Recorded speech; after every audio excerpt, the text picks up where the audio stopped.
What's up, geeks and gamers? It's Jeremy coming to you with another episode of the High Council. And today I am joined by 25-year veteran of the comic book industry, creator of Cyber Frog Blood Honey, SJWs Fear Him, comic artist pro secrets himself, Ethan Van Sciver. What's up, EVS? Oh, dude, it is going to be lit tonight. It's going to be lit. I can already tell. It's great to be on the Geeks and Gamers channel with my best friends in the whole world.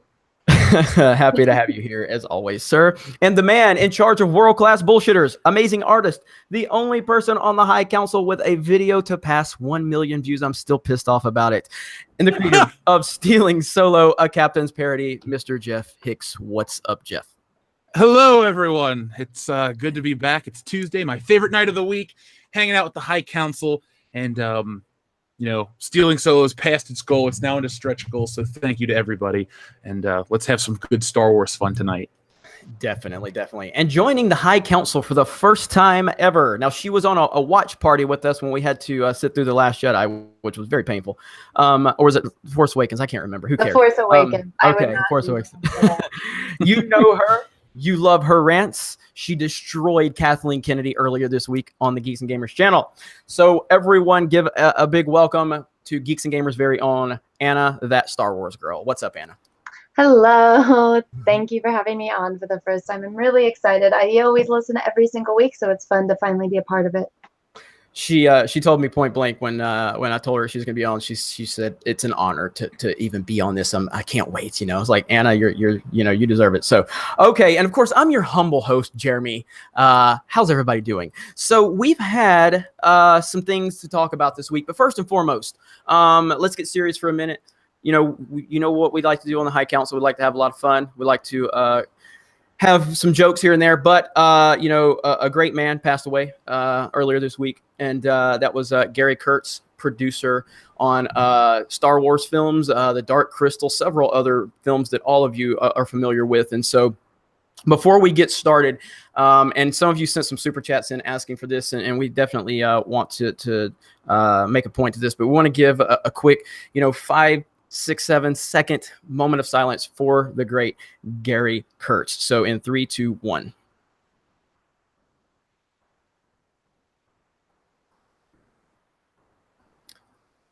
And yeah, so there was a lot of outpouring for Kurtz, and I'm sure his family really appreciated the impact that he had on a lot of people's lives. And so a lot of us he worked on.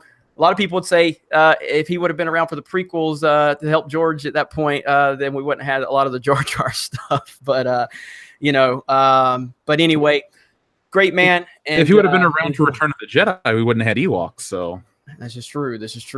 So, everybody in the chat, thank you for all of your support, and you guys are throwing the super chats in already. So I'll get to them in just a minute. It's interesting that we have Anna here this week because I planned on having her here on the channel, and she made a video about Kathleen Kennedy for the Geeks and Gamers channel. She roasted Kathleen Kennedy. My favorite comment was somebody said, I thought that the Eminem roast of MGK was the worst this week until I saw this video by Anna. And so Anna, why don't you go ahead and tell us a little bit about what went down and how Soy Boy Jason Ward went after you. Oh my gosh. Well, first off, I barely know how to use Twitter. So when I was reading that, I didn't know that he was hating on me. I just was looking at my post itself and then I'm like, oh, someone with the blue check mark commented on this. I wonder who this person is. And then I see an argument that he's having with someone, and I'm trying to read it, and I'm like, this argument makes absolutely no sense. And then when I did my little research on him, it's like arguing with an 11-year-old child. And so that's what I told him. I was like, you know what, dude? Ignorance is bliss. So if you want to have that kind of life, be my guest. I don't want to be involved with it. And I just watched as everyone destroyed him, and I didn't have to do anything. Yeah, she got a lot of support, and I basically called him the Harvey Weinstein of Star Wars fandom, because basically he's all about respecting women until one woman has an opinion that he disagrees with, and he brings his little Starbucks drinking soy boys with those. What are those pants like? Why do they wear the pants with like their ankle? The ankle comes up to the calf, but are they shorts or are they pants? Ethan, what do you know about this? What's up with those pants? They are for women. I will agree on that. What are they called, Anna? What are those pants called that kind of they're a little bit. They're called pixie pants. When you're a woman and you go and buy them, they're called pixie pants. Called I don't know what they're called for men. They're called pixie pants, and Jason Ward is a pixie in his pants. Capris. The chat says capris is what they're saying. No. Capris are different. I'm telling you, when you go to a store and you ask them for capris, they're going to show you a different type of pants than the one Jeremy is describing. They're called pixie pants. Pixie. I like pixie pants. That's great. I wouldn't call him the Harvey Weinstein of comics. Harvey Weinstein actually did things and was powerful. I mean, they're both fat and ugly. But that's where and Harvey Weinstein actually did have some talent, I think. This is a good point. Probably giving him too much credit. There. Yeah, he looks like an overgrown Cabbage Patch Kid. I don't know what. I don't want to. I didn't see any pictures.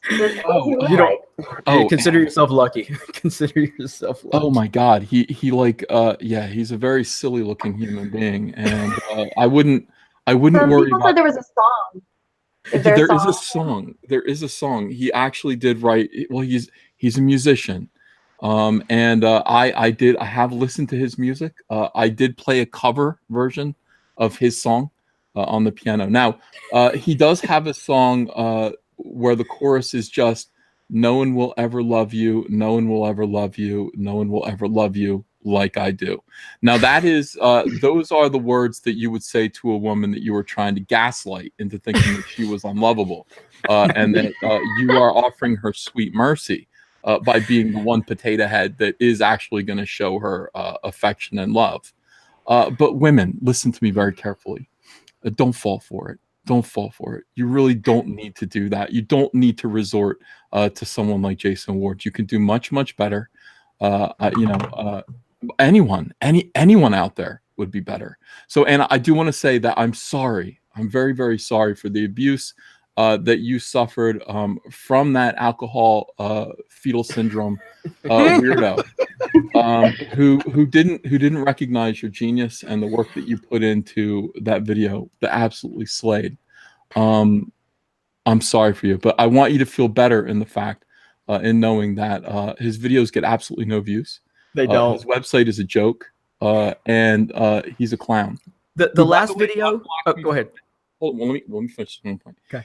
Unblocked me for 1 minute, and I rejoiced. I was like, "Oh my God, the memes!" And then he blocked me again, and I shouldn't have said anything. He blocked me, and I've never spoken to him before. I tried to look him up. He's everything he said he was, Ethan, and less. Oh my God, he's a clown. You got to hear his song. Can we play his song? Oh my gosh. Please play the song. If somebody can get access to it, because I don't know anything about his music. You can sing us the song. You got a piano. Well, I'm not going to sing it. I just think that he's got a new song. Wait a second. Let me see if I can find it here. And maybe we can play it. What's funny is the last video I remember him making, he was trying to roast EVS, so EVS commented on it, and then the like to dislike ratio was almost like Star Wars Resistance levels, and I don't think he's made anything since. Why Holdo was the most important thing in The Last Jedi? What? The most surprising thing in The Last Jedi? What? This guy can't make anything good. I'm not. This dude has a song called "Hole Through Me." You better. I wouldn't write songs about my hole if I was a man. That's all he's got to offer, dude. Yeah.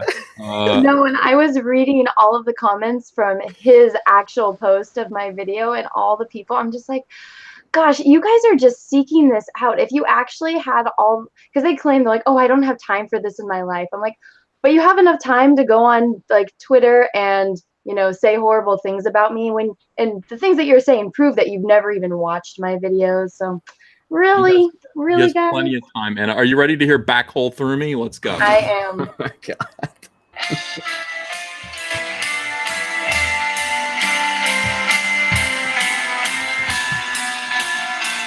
Good God. Imagine that this is going on in your garage. This is really his song. Oh. By the way, he ripped off the butter chords. He did. Is it gonna start soon? Does he sing, or is it just while you are asleep? That's when I creep. You can stole my song. Oh my god, dude. This. I'm like, I have douche chills. put it up to the mic a little bit more? Okay.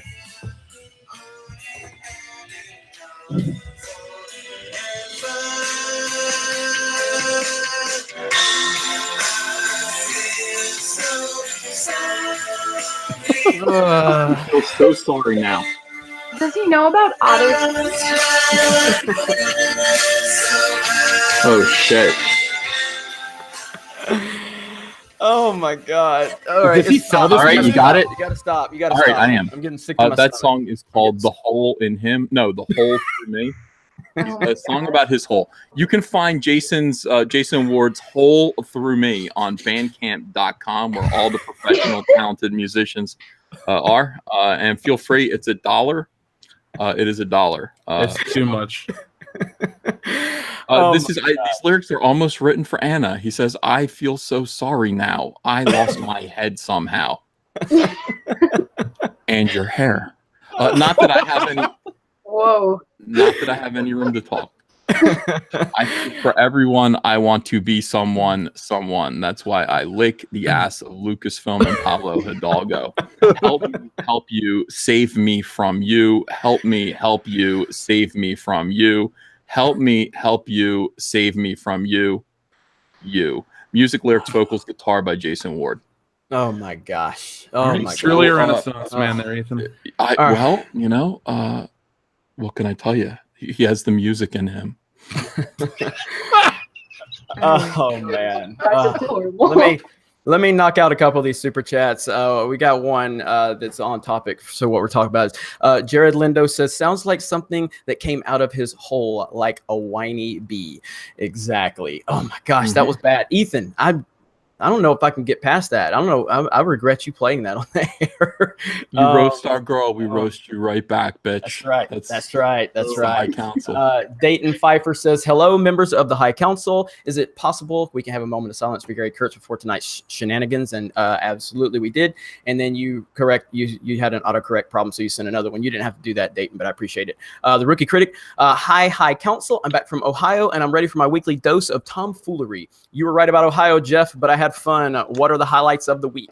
Well, the low light of back. Yeah, the low light of the week is the music that Ethan just played on here. And Juicy Juice Jeremy. Yes, there's a Juicy Juice Jeremy account. Anna, hey girl. So Anna, Juicy Juice Jeremy is now sending super chats. Padawan AR, this is my first High Council. How's it work? Is it every week, and is it generally the same people each week? Yes, the High Council is every single Tuesday at 9 p.m. Eastern, 8 p.m. Central. It is the same three of us, Ethan, Jeff from World Class, and myself. And then occasionally we will have guests on. So we're happy to have you here. Raincoat Liquor says, "I like to wrap myself in blankets and listen to EVS streams at night and pretend he's whispering sweet nothings in my ear while I fall asleep to his triple XL arms." By the way, Ethan, what's your favorite Banshees LP?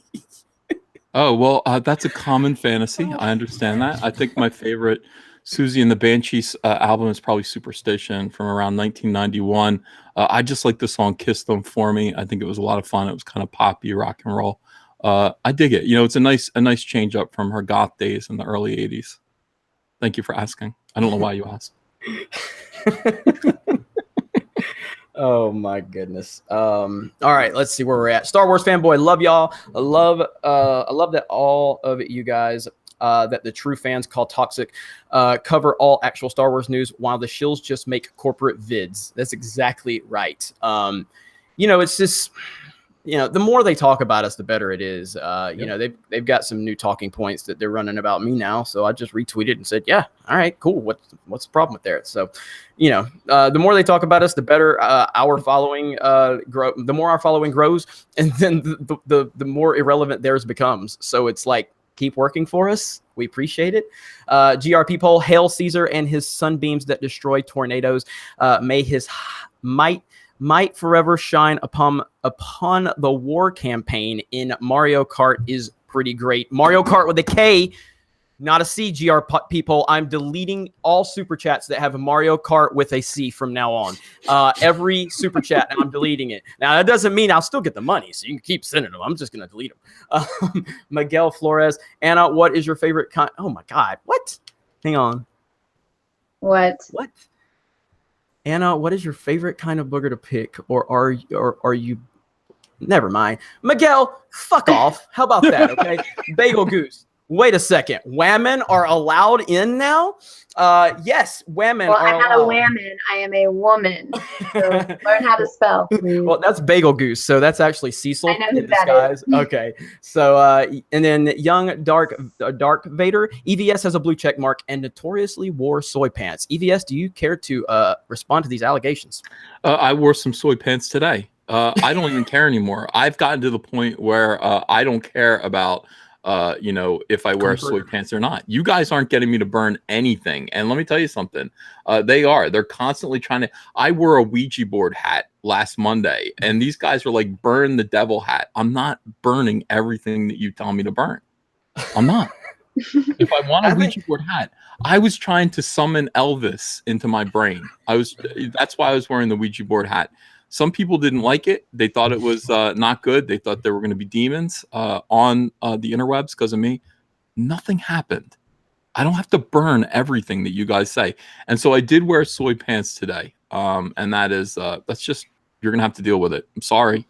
Literally every time they see my pants, they call them soy pants. It doesn't matter. It doesn't even matter.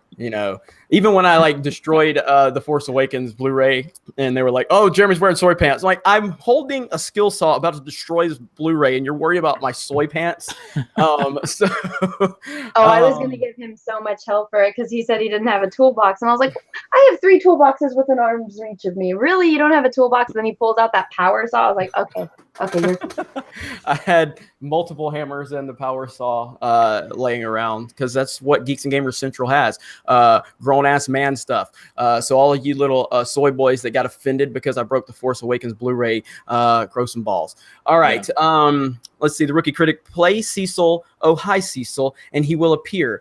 I'm just going to sit back, relax, and listen to you knuckleheads work. Just giving you a little more dough, Jeremy. Well, the Rookie Critic, I appreciate it. Now, I just want to make the point clear. I am a whore, and you can pay me for my services. So any super chats are welcome. I'm not too good for it. So just want to get that. I know Ethan's too good for it, but I'm not. So I'm putting on the Ouija board hat again. It makes my hair look weird. It does make. You want to see? Yes, of course. Yeah, let's see it. Okay. I mean, like I said. Whoa. It does make my hair look weird. So, but where did you get that? My Ouija board hat? Yeah, I got it at home. Do you like it or no? I love it. It's fantastic. You look like a white Slash. Is the hair attached to it? No, I'm just saying, it does make my hair look a little weird, but I think it's a nice hat anyway. Oh, the High Council. You never know what's going to happen around here.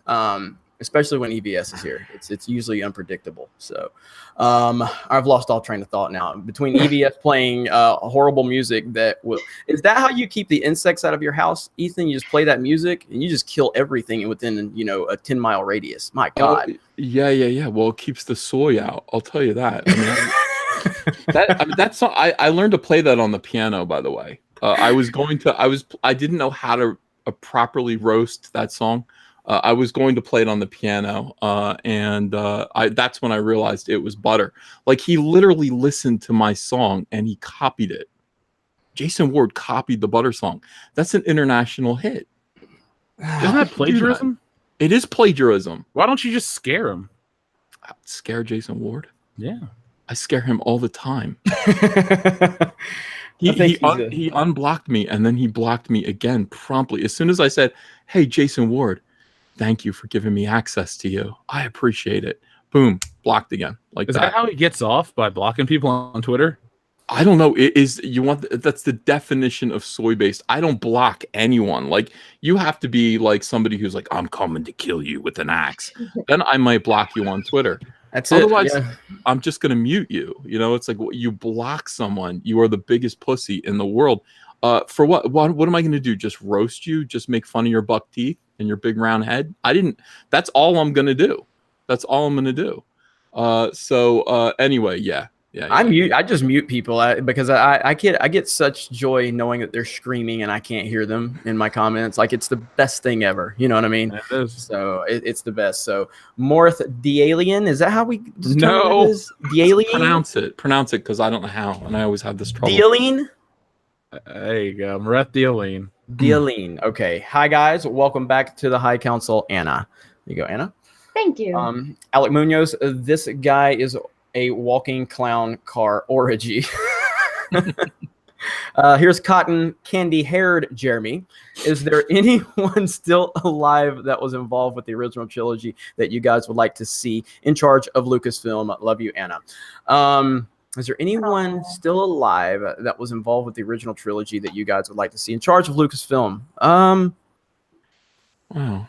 I don't know. I mean, anybody that was really heavily involved with the original trilogy is probably really, probably in the like 60s, 70s, so they wouldn't want to really get involved with that. So my answer is Brian De Palma. Okay. He wrote the he actually wrote the crawl for Star Wars because the original one was shit. So technically he was involved. So I'm going to throw that name out there. The guy's made some really good movies. So maybe we can save Star Wars with Brian De Palma. I was going to say Irvin Kershner, but he's been dead for 8 years. Yeah, so that would be the name I think everybody would say. Because if you really looked into it deeper with Gary Kurtz was like, he created the Force for Star Wars, and he came up with a lot of this shit. He helped determine a lot of stuff. He was on set more than George Lucas with Irvin Kershner. I think that guy was the key to great Star Wars. And when he left, we got Return of the Jedi, and then the prequels, and then all this other stuff. So I think anyone who's making a sour face right now about Star Wars is somebody that I'd like to put in charge. And somebody in the chat had a great idea. Yeah, why not Mark Hamill? Seriously, why not just hand it off to Mark Hamill at this point? You don't think that guy has a good sense of storytelling? He knows these characters. He's disgusted by what goes on all around him every day. Put him in charge. Yeah, not a bad choice. We love him. Yeah, I agree. The universal answer here is basically anybody but Kathleen Kennedy right now. But then again, you can say, well, Jeremy, that means Carrie Hart would be. So, it really isn't as simple as that. But I don't think in the popular choice among fandom right now is Dave Filoni, but I do not think that will happen at all. I just don't. I don't think that's realistic. And, we had a no, I don't. I don't think they would give him head of Lucasfilm. They've already, whatever you believe is going to happen, or anything, you cannot, unless you're just someone that's just doing everything you can to get into premieres, you have to acknowledge that Star Wars is going through some problems. Whether you despise everything that's going on or whatever, you have to look at the pattern that's been going on with, The Last Jedi, with Resistance, with Solo, with the future, everything. There's problems. And so the next person that they do put in charge of the head of Lucasfilm it probably needs to be someone that doesn't want to be out front and doing a lot of the promotional stuff. They want to be in the background because they've kind of learned their lesson with having a prominent person out front. So I just think, if anything, we could hope for Dave Filoni to be, like a lead creative or something like that. But I don't think he would be the head of Lucasfilm. I mean, they're stupid. He's Cowboy Dave. Listen, Lawrence Kasdan, I would have said a while ago, Lawrence Kasdan, but he's just going to put his degenerate son in charge of it, Jonathan Kasdan, who still has not apologized for what he did to Lando Calrissian. And now, you've got Billy D. Williams showing up in a wheelchair. To re-portray, to resume his role, to reprise his role as Lando Calrissian, who is now a degenerate pervert who fixes robots. That's what they did to him. Billy D. Williams has to show up in a wheelchair. He has to show up on the set. He has to suffer through that to do what? What probably his last role of his lifetime. Remember what made you famous? Lando Calrissian? Oh, now he's a degenerate pervert who puts it in a toaster. Well, now you're gonna that's what you're gonna do. That's your last role. That's how we're gonna remember you. What goes on in Star Wars? What is all of this degeneracy needs to be rooted out, Anna. I'm tired of it. It all needs to be rooted out. I put you in charge of it right now. Ethan, it goes deeper than just Star Wars. Every form of entertainment is like this right now. I'm telling you. It is really, really obnoxious. Who do we blame? Who can we point the finger of scorn at? I've got 2 fingers of scorn. I could extend that to 10 fingers of scorn if I want to. If I want to put both hands out, I'm willing to point 10 fingers of scorn. Just tell me where to direct them. Who is responsible for this madness? I would overall put it on the mainstream media. Okay. Because the mainstream media sets a tone for a lot of the people that don't really care to look beyond what's at the surface level.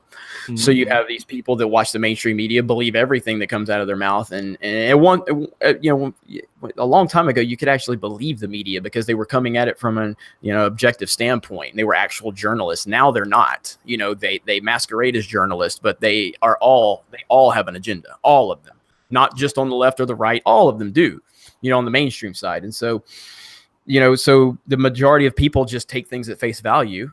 And, they'll just listen to whatever is put in front of them. And but it seems to me like the culture has a lot of people that now are starting to rise up against that. A lot of the common sense people, and YouTube, and platforms like YouTube and things like that present a problem for the mainstream. And that's why they continue to try to put hit pieces out on people like PewDiePie and other YouTubers, because we're not controlled by anybody. And collectively, individually, obviously we have our following, but collectively is where we really start to make some traction. You know what I mean? And they fear that. They fear when you mobilize and you start having opinions that aren't what they can control. And so, but I blame, the media and a lot of the mindless people that follow the media. Well, the best thing we ever did was create the High Council and get you involved in stuff, because it's brought all of us to a whole nother level, especially just beyond prominence, influence and stuff like that. And it's really interesting where we're going to be next year at this time, and then in 2 years' time, see what really what happens with the landscape of entertainment beyond just Star Wars. Yeah, I agree. Yeah, I realized, by the way, I said this to I was on that live stream with Sargon and Bakad this afternoon, and I realized the stakes involved with Star Wars Episode 9. Now, this is going to sound a little bit loopy to you guys, unless you've actually been following my overall theory. Anna, can you hear me? Anna just muted herself. Oh, she just muted herself. So Sorry. Okay. Anna, listen. All right. I'm listening. All right. So here's the stakes. Now, I don't know who you voted for, but Donald Trump will win the presidency in 2020 if Star Wars Episode Plan 9 is a bomb. A relative bomb. So I'm saying that if it doesn't make $1 billion, it's going to be a layup. Do you know why? Here's the reason why. No, I'll explain it. It's about zombies, Biffy. That's correct. It's about zombies and werewolves versus vampires and UFOs. Now, whenever Democrats are about to assume power, what becomes popular in the pop culture is vampires. Okay. And UFOs or spaceships, and that includes Star Wars. And you look at the first Star Wars movie was Jimmy Carter, right? It was just it blew up for Jimmy Carter.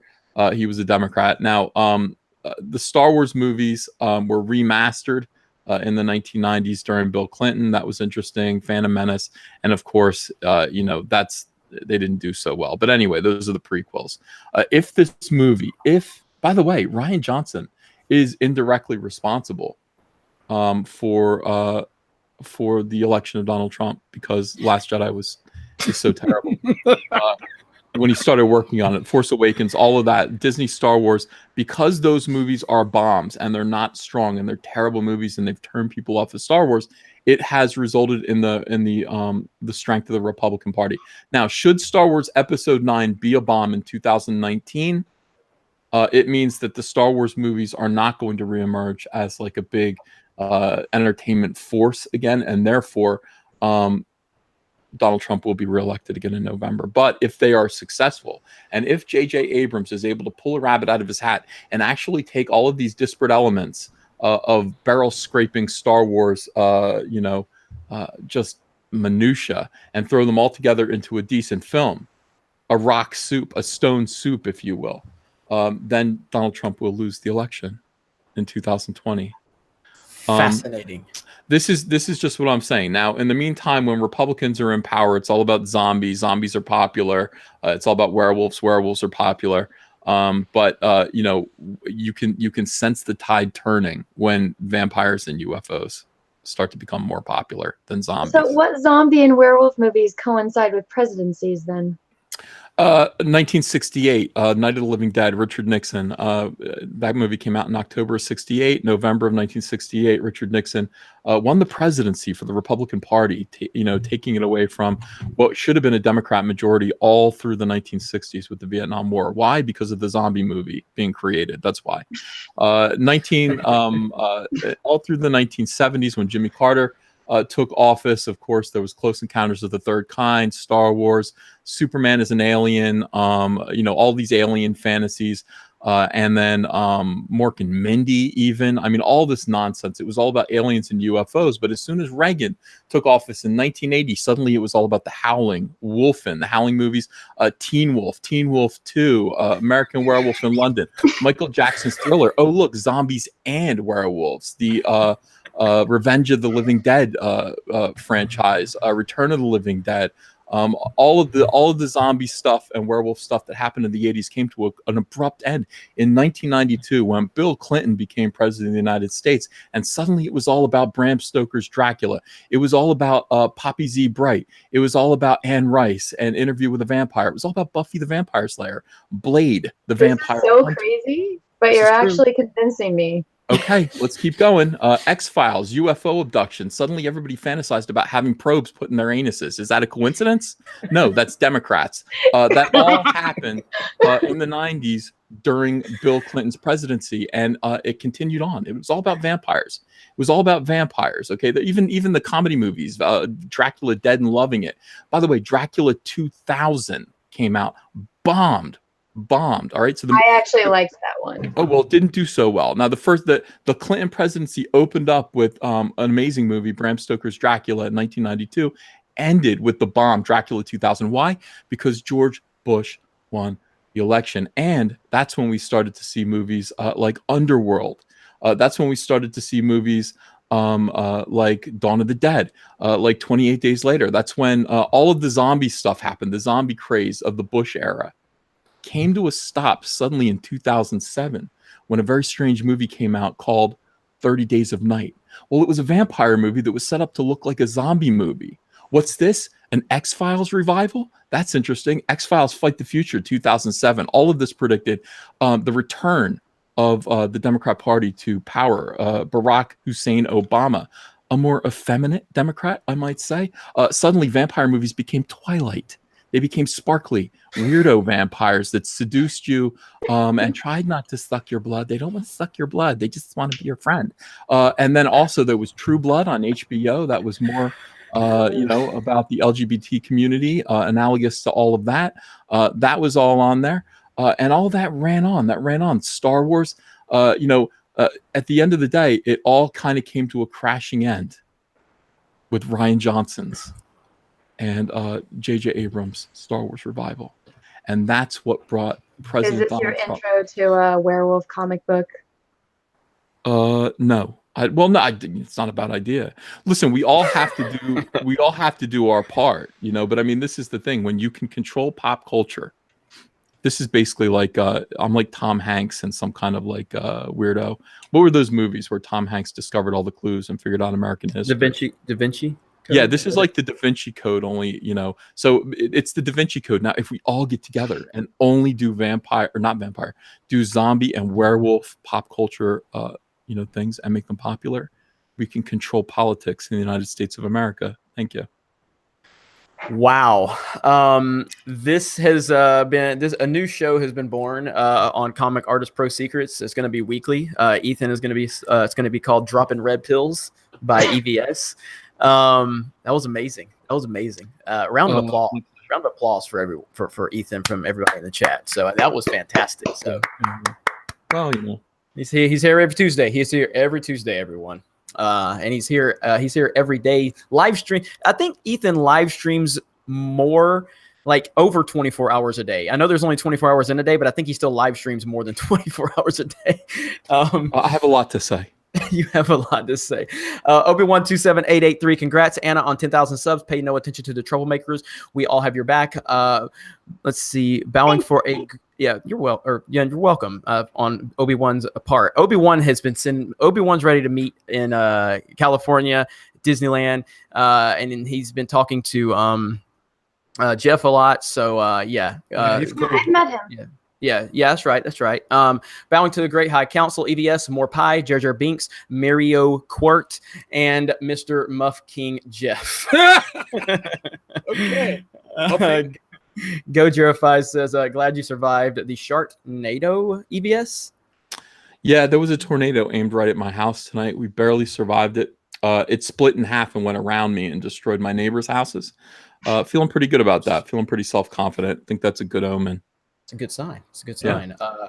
Cormoran says it's the sound of soylence, and I'm sure that's referring to the amazing Jason Soyboy Ward and his music. Morris says, I've got nothing new to say at the moment, so here's a few bucks. Long live the Fandom Menace. Cheers to the High Council. Thank you very much, Morris. The Cobra Viper. It's sad that I only know it's Tuesday because I got a High Council notification. EVS Kiss theme got to me through boot camp.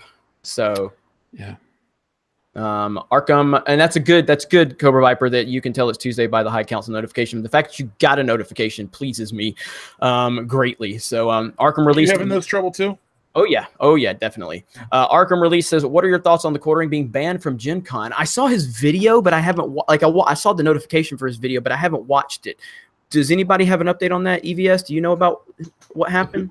Whose video? What is this? The quartering had an update about the Gen Con incident. I haven't seen it, but Arkham Release says, what are your thoughts on the quartering being banned from Gen Con? That is correct. That was his update. His update was they reviewed the situation. They realized that he was assaulted at their convention. He was punched in the face, and they were trying to figure out what to do about that. They know who did it. The guy is actually proud that he did it, and they reviewed all the evidence, and they decided the best course of action for justice is to ban the quartering from coming back. Well, I mean, that way he'll never get punched in the face again at their convention if he's not there. That's ridiculous. I know it is. The victim. Yeah. So we're in this culture where believe victims, and generally when they say believe victims, it's whoever's on our political side of the argument, believe them. And then even if there's no evidence, we still have to believe them. Believe Whammon, all that stuff. J.J. Abrams did that stupid shit yesterday. Well, it's believe the victim. It's actually and now we have a victim that was actually everything's been proven, and you're punishing him. I bet your ass, if he was a far left-leaning person that hated Trump, he would have never gotten banned after getting punched. Guaranteed it. Well, unbelievable. Yeah, I'm gonna have to watch that video. I saw he said he had the Gen Con responded, but I didn't. Goddamn, I didn't know it was that. That's I recommend just a full-on. Obviously, I don't normally do this, but do not go to Gen Con. Boycott Gen Con. Remind people of what exactly they did. Somebody got punched, asked for their help as a convention. Obviously, the person who did the assaulting, who is dangerous, who's threatening, not just Jeremy, but anyone who he disagrees with. Anyone. He basically said, I'm going to punch anyone who doesn't like Anita Sarkeesian. Well, that's me. Yeah, that's me. That's most people. Most people don't like her. I don't like that woman. Anna doesn't like her plucked eyebrows. She doesn't like Arnita Sarkeesian. Anita. I like that name better than the real one. It's hard to say Anita Sarkeesian. But yeah, she doesn't like. So that means everybody gets punched at Gen Con? Well, you can use the argument it's an unsafe place to meet. It is unsafe. I mean, do you really want to take your families there where people get assaulted and then the company okays it? That's not a place I want to take a family. So I think that sets the standard. Dangerously. Imagine this. Imagine if you're there with your child, okay? And you're there with your 4-year-old child. You're having a good time at Gen Con. And then your child actually sees Anita Sarkeesian and says, Mommy, what's up with her gigantic hula hoop earrings? And then some soy boy comes out of the blue and punches your 4-year-old in the face. Is that, and by the way, and the con then bans your 4-year-old from the convention. That's essentially what we're looking at here now. That is the situation. Gen Con will allow weirdos to punch your 4-year-old in the face if your 4-year-old doesn't like Sarkeesian's hula hoop earrings. I find that situation personally intolerable. I can't live like that. Did they not have security at all there? He didn't get punched at the convention. I was actually where he was, because that's where our convention was. He was down the street, I don't know, a quarter mile. Well, it was a quarter mile from Horror Hound, which wasn't too far from the place that it was at. So he wasn't in Gen Con. He was at some place, like outside. I saw the video. He was headed a bar, I think. Yeah, and so basically the guy that punched him had Gen Con credentials on. And so, so he actually worked for Gen Con? Well, no, he like press credentials and stuff like that. Because he had like a booth there. Charges against the guy. Apparently he has. He has. He's gotten all type of he's been involved with detectives and everything on the situation. I don't know any of the latest updates though in terms of has the guy been found? Well, he can sue him for physical assault.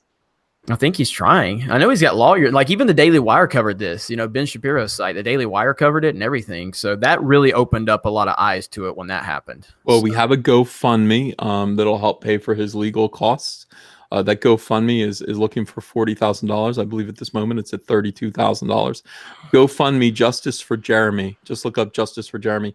If you'd like to kick in a little bit of money to help Jeremy sue this weirdo. Sue this. I'll get it and I'll put it in the chat. Oh, that'd be great. It's and you just don't have to work like. It's called Justice for Jeremy. GoFundMe. Yeah. And yeah, so and by the way, a few people are seem to be a little confused in the comments. This is not me. This is Jeremy Hambley from The Quartering. So when you hear him say Jeremy, it's not me. But yeah, unbelievable. I can't believe they just. Their response was just to ban him. God. Michael Vickers says Quart, and he spelled Quart Qxart. You should be more specific, Jer, because I said you can't say Mario Kart with a C, and he's like, you should be more specific. So he spells it with a QX. Can I say one thing before we get into the super chats? Do you think this is going to be an honest concern for us in April? Because I don't. Jeremy's going through this stuff. I don't think it's gonna work again.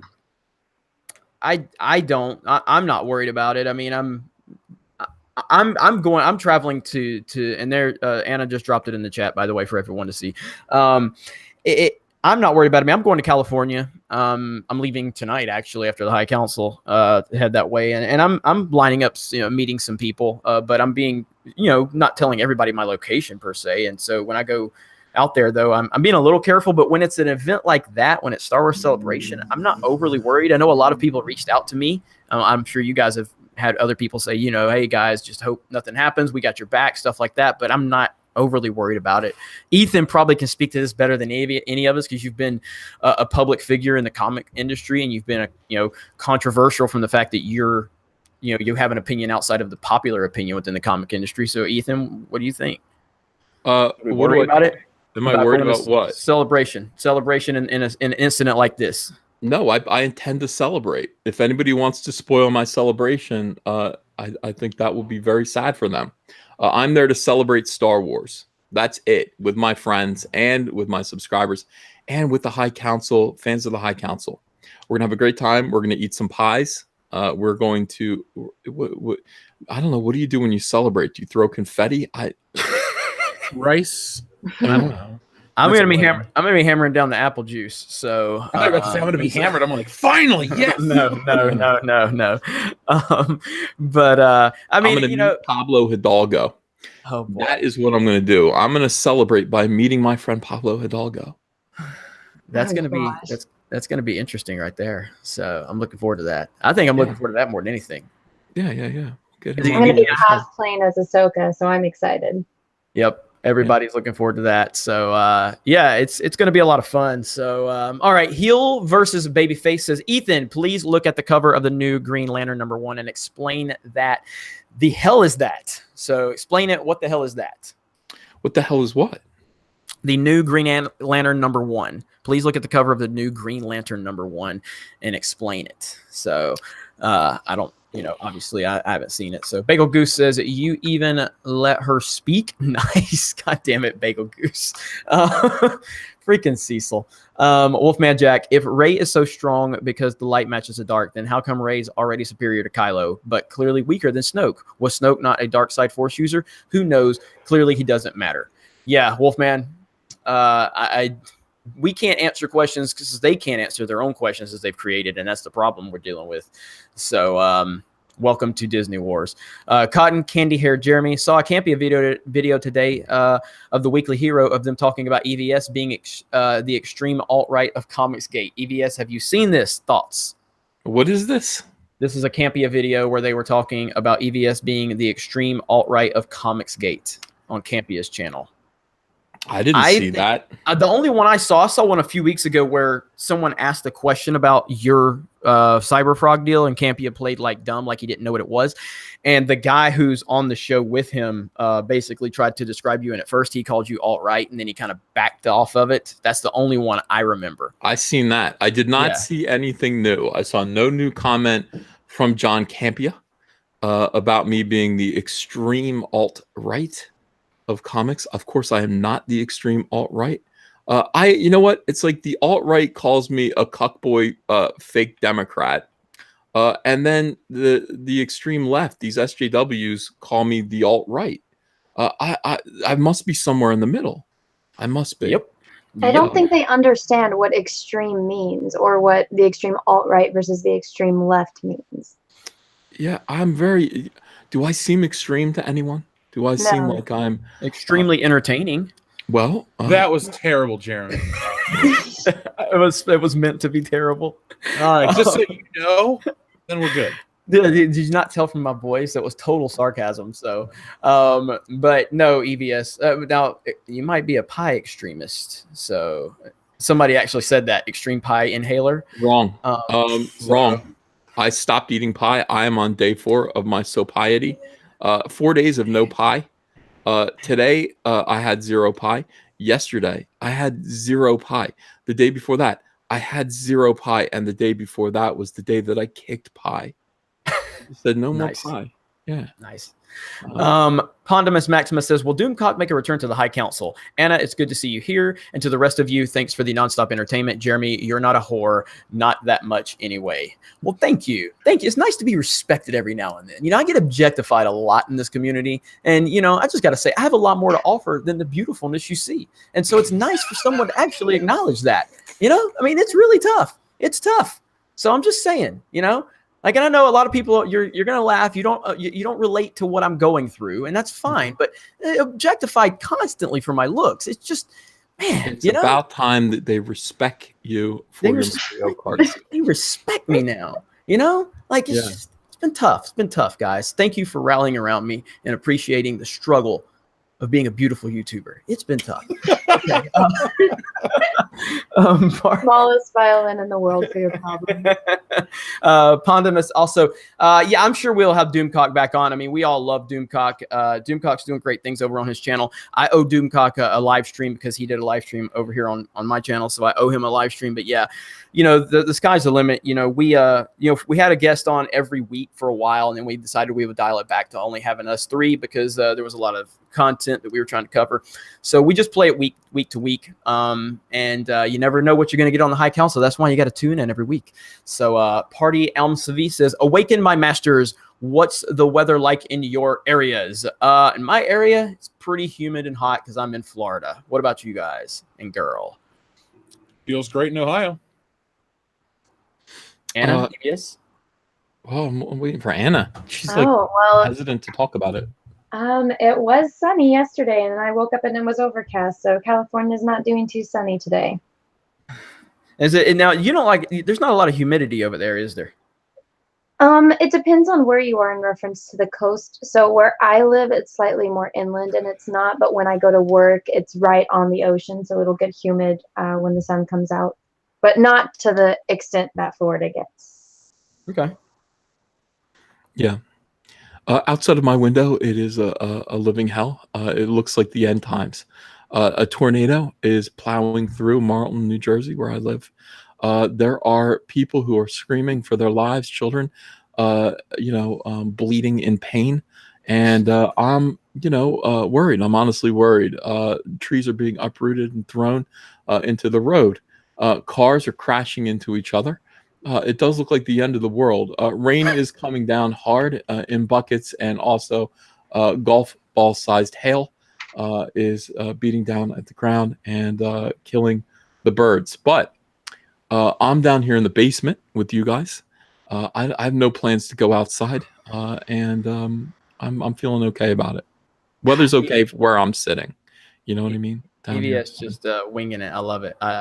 You're the way you can just work off the fly is amazing. So Mark's Main says things that Last Jedi has inspired. That song, Brie Larson facial expressions, and Cap Marvel, EVS pie binging, Jeremy split personalities, bowls of corporate stupid slurped up daily by Fox Enlightened. That was fantastic. Yeah, that's true. All of my split personalities would not exist probably without The Last Jedi. EVS pie binging, now, is that directly inspired by The Last Jedi, EVS? Or was that a problem you've been dealing with for a long time? No, it's the people in the chat. You don't understand. I don't deal well with peer pressure. Everyone in the chat is like, oh, we're your friends, Ethan. We're your friends. You're our Uncle Ethan. Would you like some pie? And I'm like, I shouldn't have any. And then they keep doing it. They keep saying, so maybe, good. yeah, they're like, maybe you need some pie. And I'm like, oh, maybe just one pie. 4 pies later, I'm on the floor. I weigh 10 pounds more than I did last week. My belt is like unbuckled. I'm like fat and on my face, and I have powdered sugar all over my. Look, What kind of pie has powdered sugar? I don't know. Maybe not. Maybe I should have said meringue. Yeah, lemon meringue all over my face. And now I've gotten myself to my feet, and I'm trying to fix things. And there are still people out there who seem to want me to fail. I don't want to fail. I take it one day at a time. This is 4 days I've strung together of no pie. It is sobriety. Tomorrow I'm going to do my best to also not eat an entire pie. And you guys, those of you in the chat who don't respect that, who don't believe in me, who want me to fail, well, you have to live with yourselves. I am going to be stronger because of You're a strong, independent white male, is what you are. Well, I've heard that. Yeah. Has anyone made a meme yet of you with a pie with a new Nike little branding thing? Yes, they have, and all of them, everyone has. They're all hitting me with Nike memes about me eating pie. Oh my goodness, that's good. All right, let me go ahead. Somebody else got something? No, they're talking about a pie relapse. Harrison Ford, who's stealing me? Jeff, world-class BSers, more like world-class horseshitters. Oh, I'm so glad. Never mind. I almost spoiled the story. Darth Tiberius says EVS is slowly becoming Jabba the Hutt. No, not slowly. It's in a week. In a week. A week That of sounds pie. like a glandular problem, dude. Yeah. Not just a pie problem. But hey, at least you'll know the answer to if Jabba has a skeleton or not. Yeah. Oh my God. Yeah. EVS is taking one for the team. We appreciate that. Does Jabba the Hutt have a skeleton? I don't know. Getting an X right. Oh my God, that's really mean. That is so mean. But yeah, I'm telling you, this is gonna stop. I am going to lose. The 10 pounds is just gonna fall right off again. When I stop eating pies. No big deal. Makani90 says EVS or Ethan with the Ouija board hat looks like Kurt Cobain is alive and well and was living in Ethan's basement for decades, eating nothing but pies. Not nice. Rick Tier says thumbs up, or let's see, a thumbs up and a thumbs down. Toe thumbs of scorn. So I saw the emojis. So toe thumbs of scorn. Party Elms Favi says, yo, this is some high level red pill stuff, EVS. That's what you were talking about earlier. Voorhees67, how do you explain slasher movies, Ethan? I don't. I feel no need to explain them. Nice answer. Yeah. Thank you. All right, I lost. Super chat keeps jumping around on me. All right, the rookie critic. When there are like 50 SJWs left and millions of normal people, they will still say that we are the minority. What's your favorite breakfast meal? You're correct about that, rookie critic. I don't eat breakfast, so I can't. EVS is probably gonna say pie. So, what do you guys think? What's your favorite Are breakfast? you too good for breakfast? No, I don't like breakfast. I usually only eat twice a day.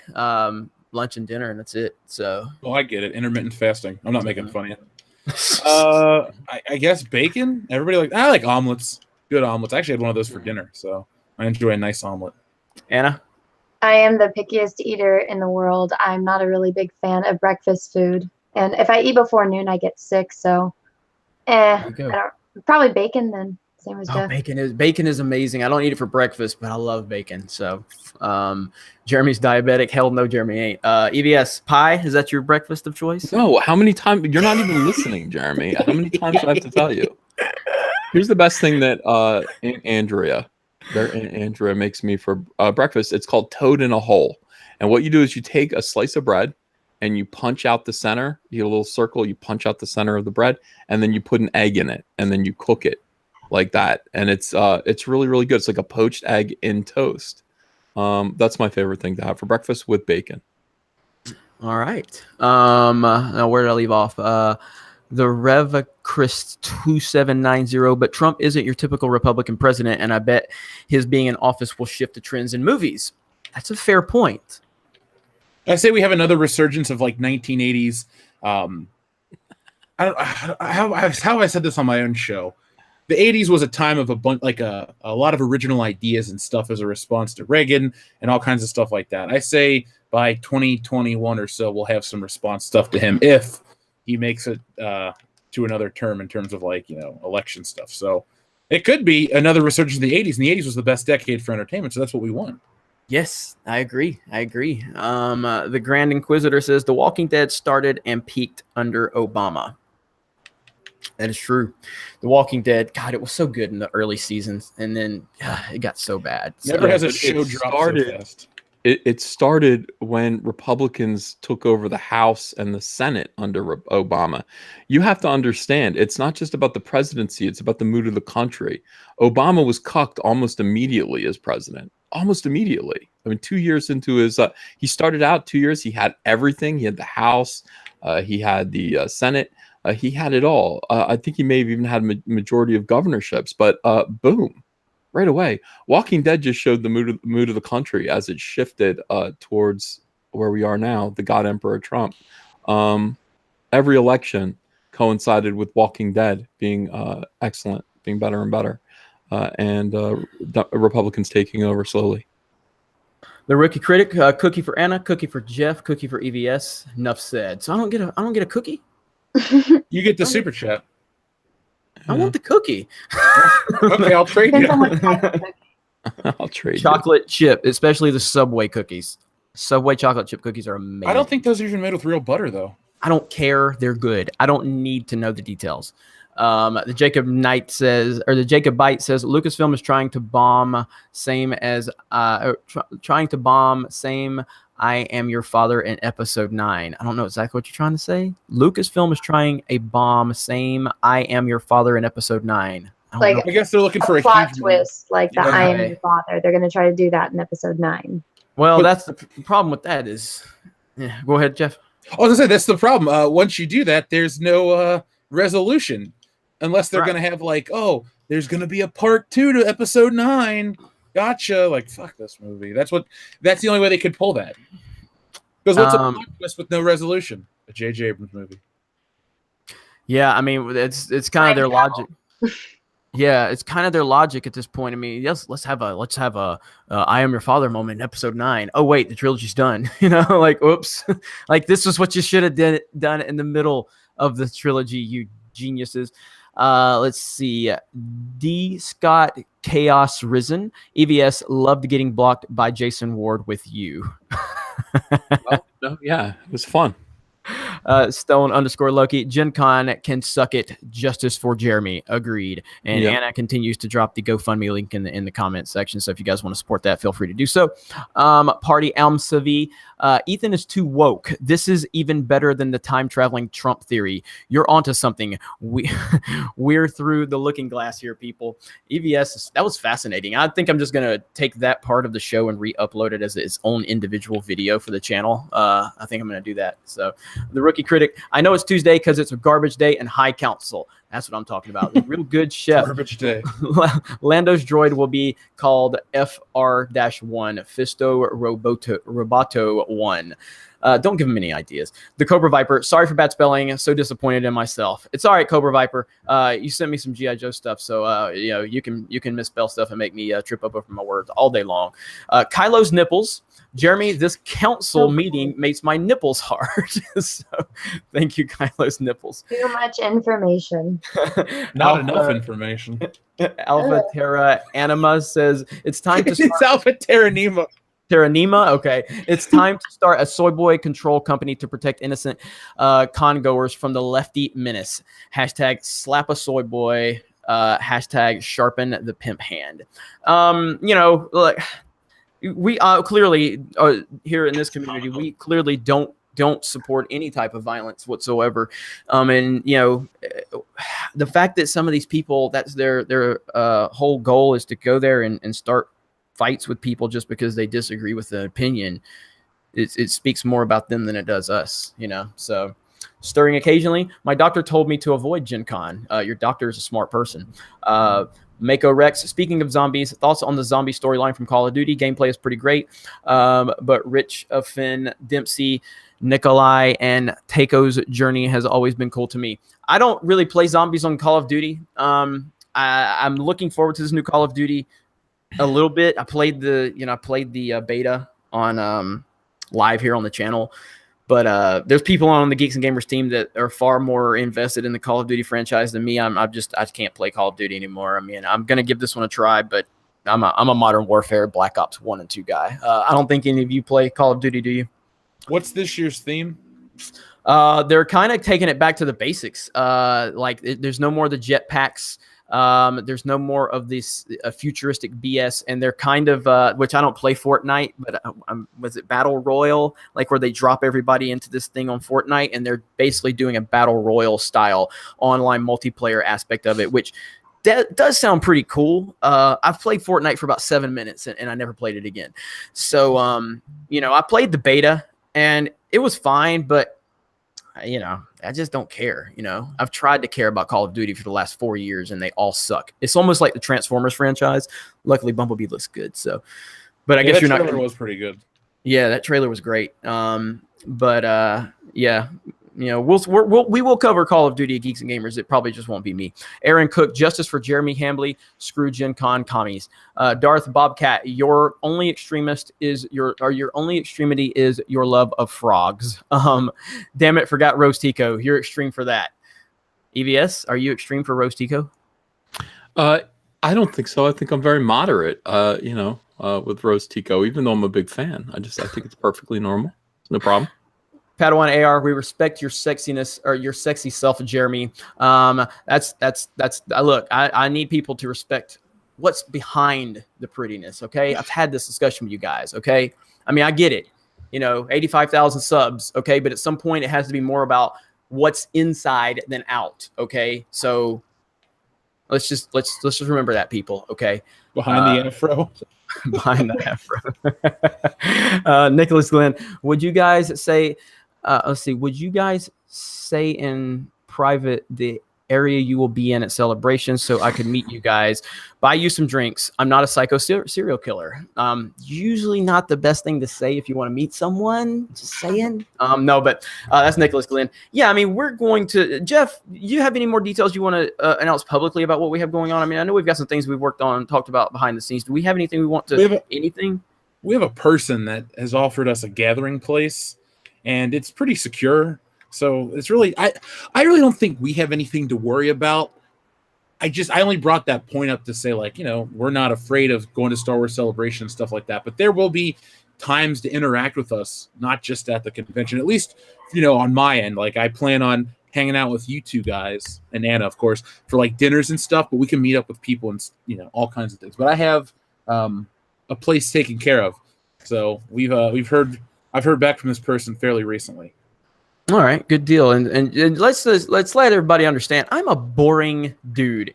Okay, I'm not like, you know, I'm not like a party guy and all that stuff. So if everybody's thinking, like, yeah, I know, and Jeff can, you know, so Jeff can.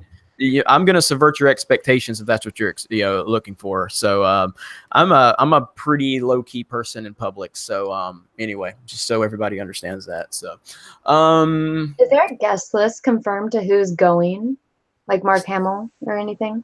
I don't know if we've heard that yet. I don't think so. They usually wouldn't announce it this far out, I don't think. But I mean, we're how many months are we away now? Maybe many months, right? 6. So yeah, so I would more than that probably. Isn't it? Let's see. Yeah, I guess about seven. I guess I'm on Captain Marvel time. Sorry. But I would think several months in advance we would definitely get something. So you know, we'll see. But yeah, I would have to imagine Mark Hamill would be there.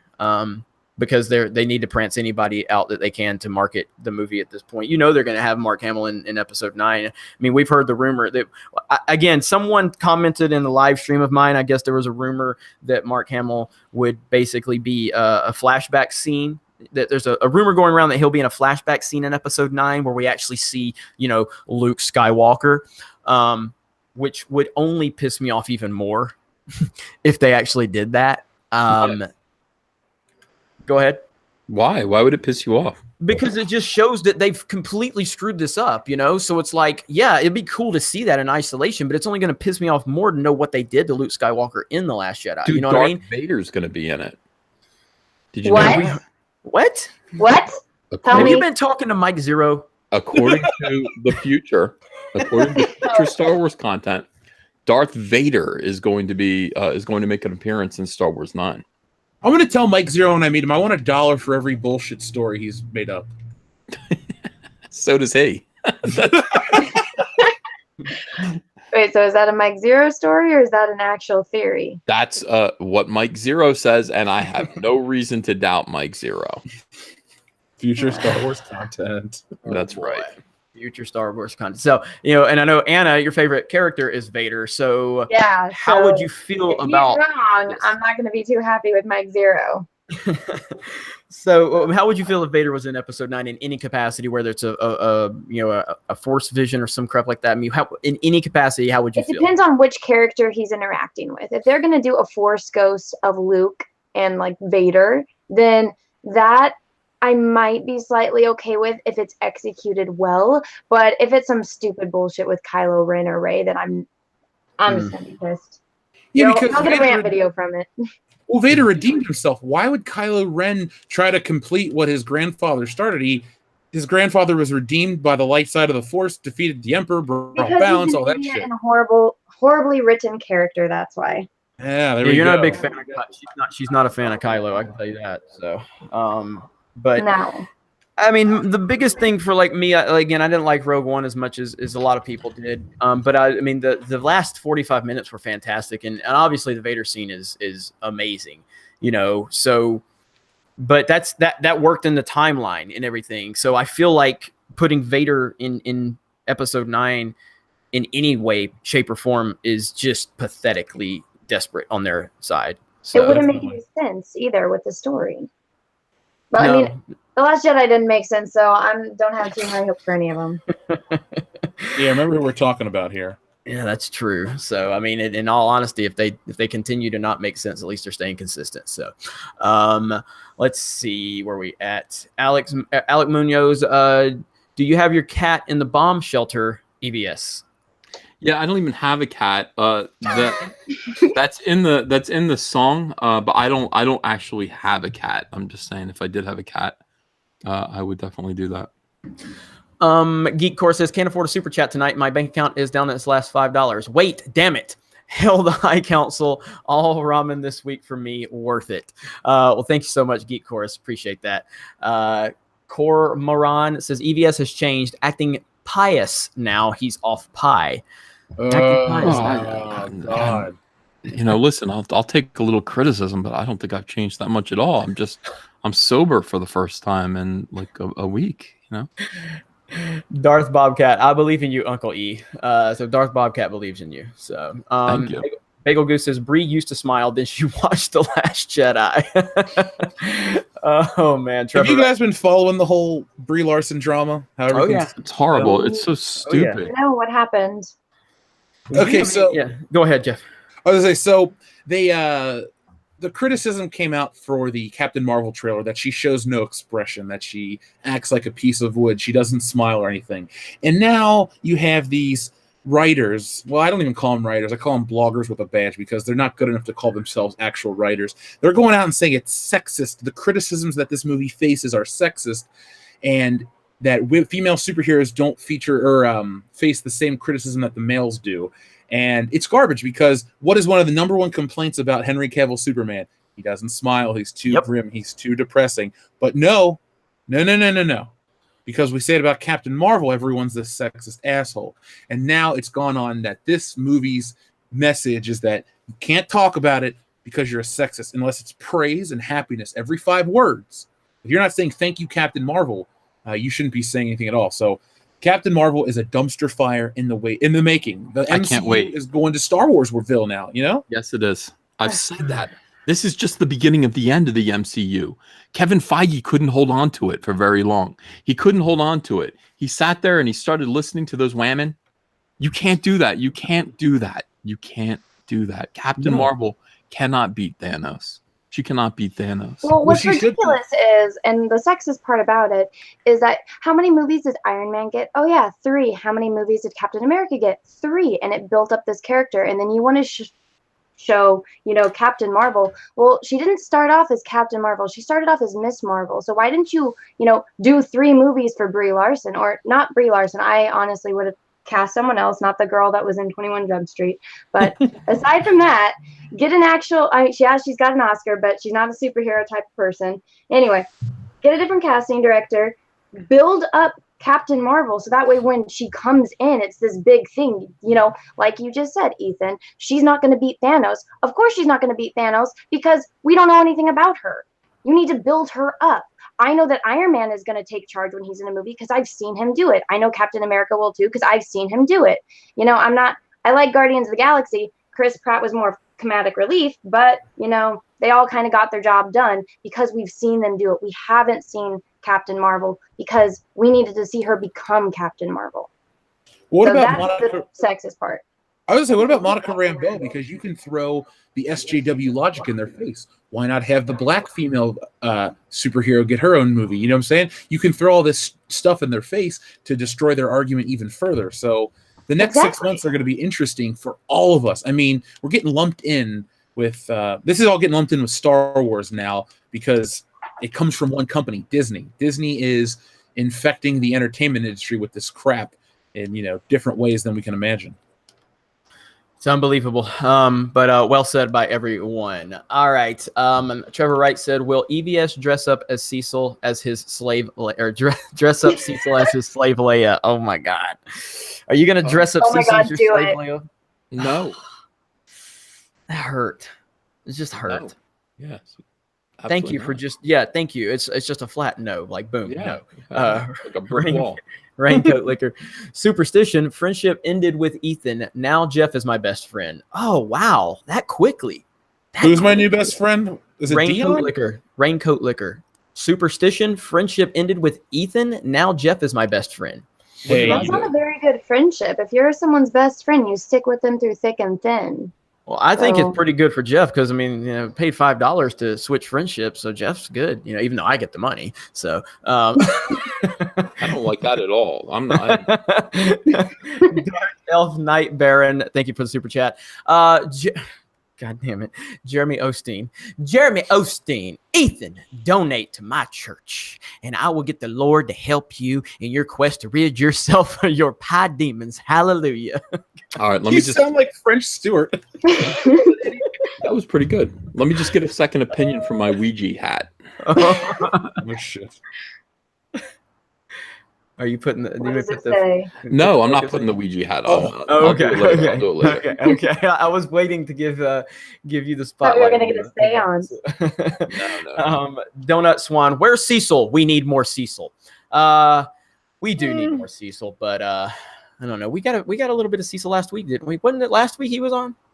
Yeah. I think so. Yeah. So Harrison Ford, let me guess, Jeff Manure. I hate manure. Harrison Ford is not happy with you, Jeff. Harrison Ford likes Back to the Future too. All right, cool. Let's see. M15T3R_V. Speaking of The Walking Dead, thoughts on Telltale Games? I have not played a lot of Telltale games. I have played a few, and I've greatly enjoyed the few I played. The Batman one was really fun, and I'm shocked that they went under. I haven't done a lot of research in terms of why they went under, and I'm shocked because those games did very well. The Walking Dead games did fantastic. They came out with some games that flew under the radar. They had the Back to the Future games. They had the Game of Thrones. They've had. I'm shocked that it happened, and I'm sad. I think there was over 400 employees that lost their jobs. So, it's sad to see them go because it was a different take on video games, and I enjoyed the way that they were trying to do their storytelling. So, Jeff, you're probably the only one that has any knowledge at all on Telltale Games. So, you got any thoughts on it? What I've played from them, I've enjoyed. I thought Back to the Future, the game, was the true Back to the Future 4. It was one of those games that paid respect to what came before it, built stuff to come after it. It was a lot of fun. I had fun with Batman because it was free on the PlayStation Network, and I liked it a lot. And The Walking Dead was okay. I think as a whole, that franchise is kind of broken because outside of the comics, everything they adapt isn't dark enough. They don't have the balls to do everything that's in that story. They're playing on the emotional aspect, and I get it. But until I see, cannibals eating people's feet in their backyard, it's not The Walking Dead I want to watch. But overall, I'm sad to see any company go that's not EA. I mean, EA is going to get away with all the bullshit, the highway robbery, their loot crates, all this stuff. But people like Telltale Games, the little guy, the true artists in the video game industry, suffer. So it's sad to see somebody like that have to close their doors. Yeah, and somebody says his licensing cost is one problem, and I can totally see that because they were dealing with some heavy hitters with the licensing of those games. So, yeah, I mean it sucks, but hopefully a lot of the people at that company will find other work, not at EA, hopefully. So, the Rookie Critic, I draw sometimes. Though as realistic as I try, they look like cartoons. A teacher suggested that I make a graphic novel but I'm by no means a professional. So I would recommend you need to go to live figure drawing classes because if you're not and you're just drawing from pictures, you're not going to get that 3D view. So I just find some figure drawing classes or workshops. There should be free ones at community colleges. They're usually good, but as long as you're drawing from life, and you have to do it constantly. So it's a repetitive thing and it's going to become muscle memory after time, but draw from real life and you will get better. It's going to take time, but that's what I would recommend doing if you want to get more into realism. Well said. And Anna does a lot of her, you do live streams sometime on your channel where you talk about drawing and all the art you have produced. So let's see. Darth Tiberius says the only good The Last Jedi ever did was the amount of sacred text memes. By the way, Anna's Ahsoka profile picture is legit. Thank you. The Cobra Viper, let's see. What is that? Quiche is a breakfast pie. Just Quiche. saying. Quiche? I don't know. I've never had quiche in my life. So Well, you wouldn't because it, has spinach and eggs and sometimes cheese. It's delicious. It's French. You said spinach. It sounds gross. Well, you don't like spinach? I don't eat vegetables.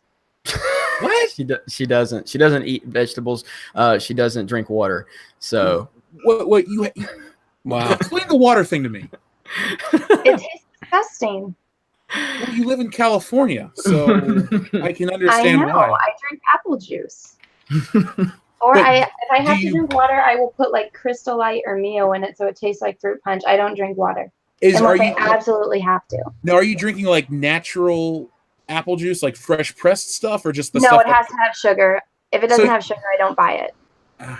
Okay. I'm intrigued more so than Star Wars this week. I've never met someone that doesn't like water. oh man. By the way, can I just say thank you to Mark S.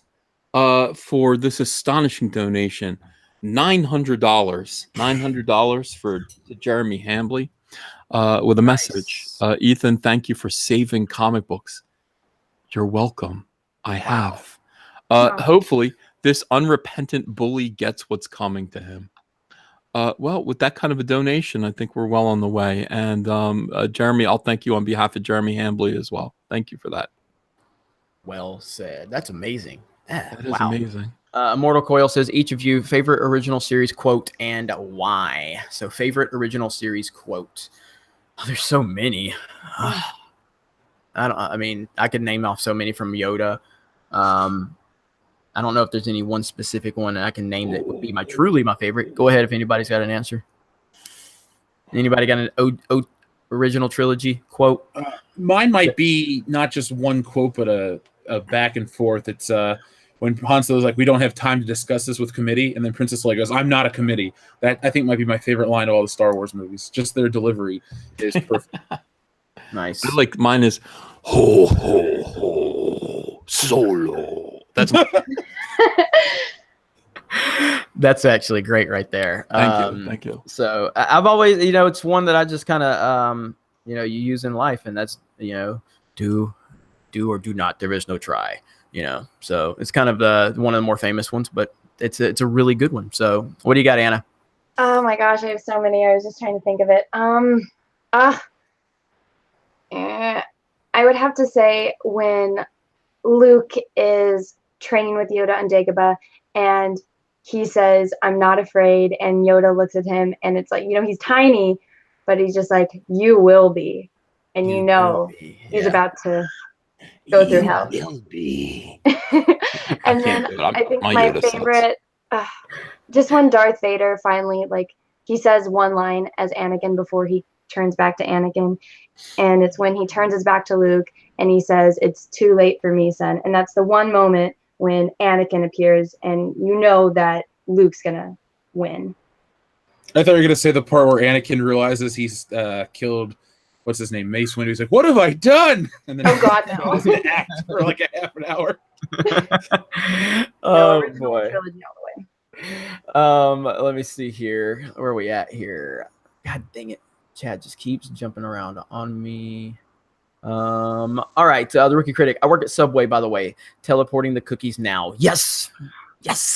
Subway Don't be an cookies are enabler. Subway cookies are the best. $1.99 super chat was retracted, so thank you for that.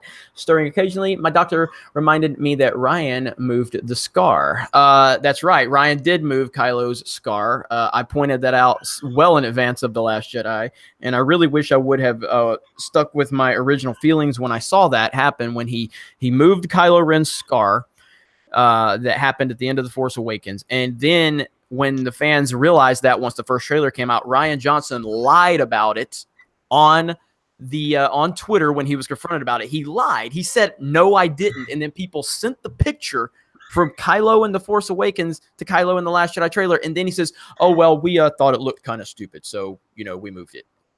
Like, what a dick. Yeah. What a liar. And I remember in our Facebook group, I brought that up, and I was just like, if this guy's going to do something like that, which again, you can say, okay, that's not a big deal in isolation. If he's willing to do that and then not acknowledge it when he's asked about it, what else is this guy willing to do?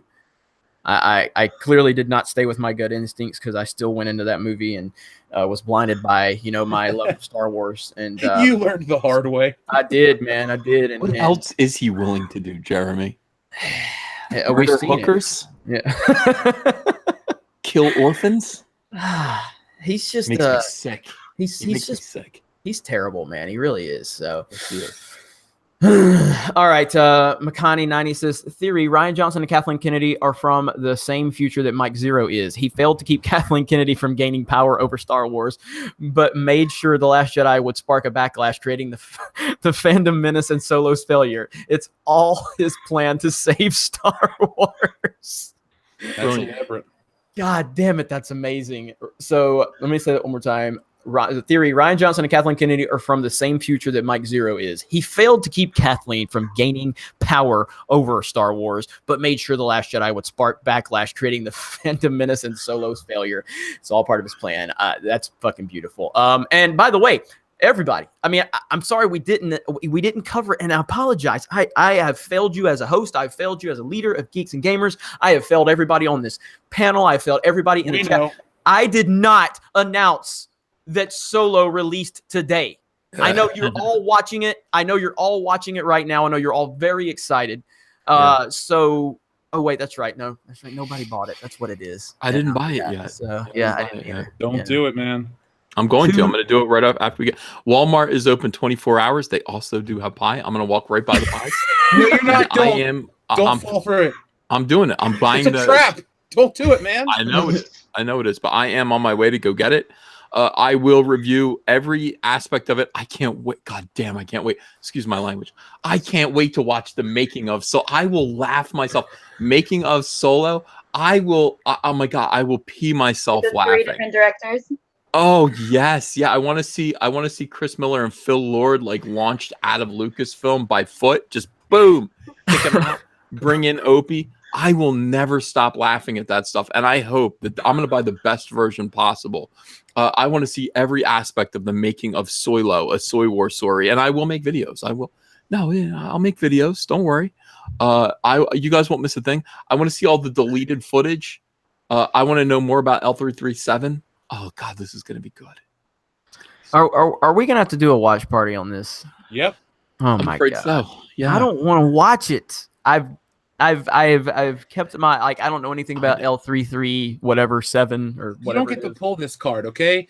We had to watch The Force Awakens on your channel, and we had to watch the Star Wars Holiday Special with Ethan on his channel. So that was good. That was good. That was actually kind of enjoyable, especially Tobor, bro.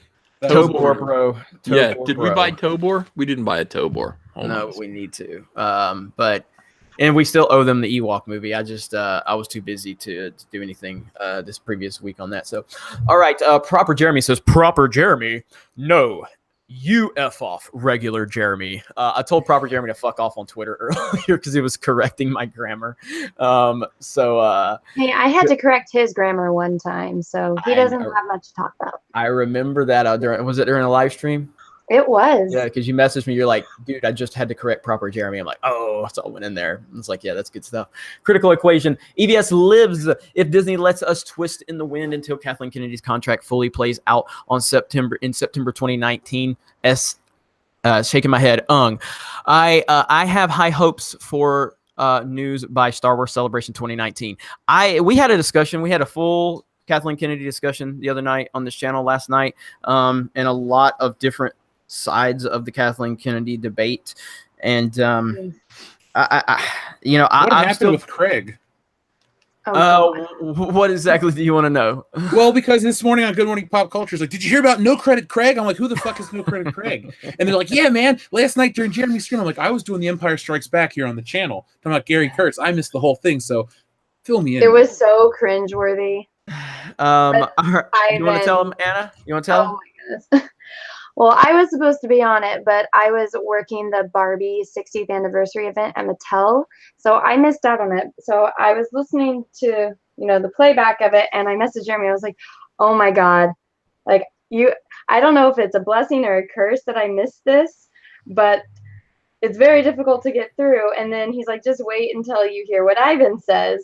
And I was like, I can't sit through this entire thing. So what part when Ivan says, so this guy is making claims about how he has all these connections at Lucasfilm, but he always has to back it up with, I can't say anything about it. I can't talk about it. I can't show my sources. And then Ivan's like, well, can you at least provide, some evidence that you have? Because he says that he works at Lucasfilm. So it's like, well, can you provide anything, maybe a person that works with you that can confirm that you work there? And he just kind of tiptoes around it. And it's like, he says that he's privately contracted, so he doesn't have that type of information. And I'm just like, what? if you're privately contracted from a company, you have a contract that you can obviously can't show all aspects of the contract, but you can show maybe a pay stub or a W-2, or, you know, if you put this on your resume as, hey, I've worked at this company, you know, you have to put references. So it's like, oh, we can call, be like, hey, does this guy work at Lucasfilms? I want to hire this person. They'll say yes or no, kind of thing. But he kind of just backed himself into a wall, and Ivan caught him, and touche to Ivan for that. Is he Yeah. banned now from the channel? No credit, No. Craig. No. I mean, I talked to him after the show. Craig said he wanted to send me some stuff because he knew he could trust me with it. I haven't received anything yet. That's not to say he won't send it, but he just said he couldn't release stuff. I mean, I get it. I just, you know, there was some claims made. You know, he made a claim about Steven Spielberg that I had to hold him accountable for. I'm like, What did he the- say? He said he brought was up- a child molester. Yeah, he said he was being investigated. Yeah, he said he was being Yeah. investigated for child molestation. I'm like, whoa. Where is this coming from? Isn't that You know, slander? or I'm sorry, either that or it was, and he brought child porn into it or something, one or the other. And so I was just like, if you're gonna make, like, it's one thing for us to say, hey, you know, Kathleen Kennedy's gonna be fired, and that's my prediction. That's one thing. We're gonna make claims about that. I need some evidence to back that up. And if you're not going to back that up, then I'm going to separate my channel from what you're saying. And I'm going to make sure everybody knows if they want to talk to you about that, then you go talk to him about that, because I'm not co-signing that shit. I And don't know. so, Everything he says is a little far-fetched, and until I see some evidence, I don't necessarily believe him. I Yeah, wouldn't trust so- anything he says after some shit like that, because that could lead to a bigger problem. What if he's a mole? yeah, you know, like I said, I had him on the channel before a few months ago, and you know, he knows I questioned, you know, him prior to when we went live, and I explained to him where I was on it. But you know, it's, you know, like I said, if you got questions for him, you can send it his way. I'm not going to answer for him. But I didn't kick him off or nothing. No, I mean, we had a good discussion afterwards, and so he's doing his thing, and so, you know, if you guys are supporters of him, that's cool. If not, that's cool. You know, I'm not here to make judgments on people. You can watch the replay. I'm putting it on my personal channel, and then the unlisted link is still there. You know, I don't leave my live streams listed anymore. So, Geek Chorus, Ethan, Mike. what are you doing? What, what what, is am he- I, what do you mean? What am I doing? There I'm we listening to Jeremy talk. Tobor. There's Tobor, bro. Tobor, bro. He's in the box, as you can see. Packaging. I mean, the instructions have never been removed from the package. That's good. This is the bottom view of Tobor.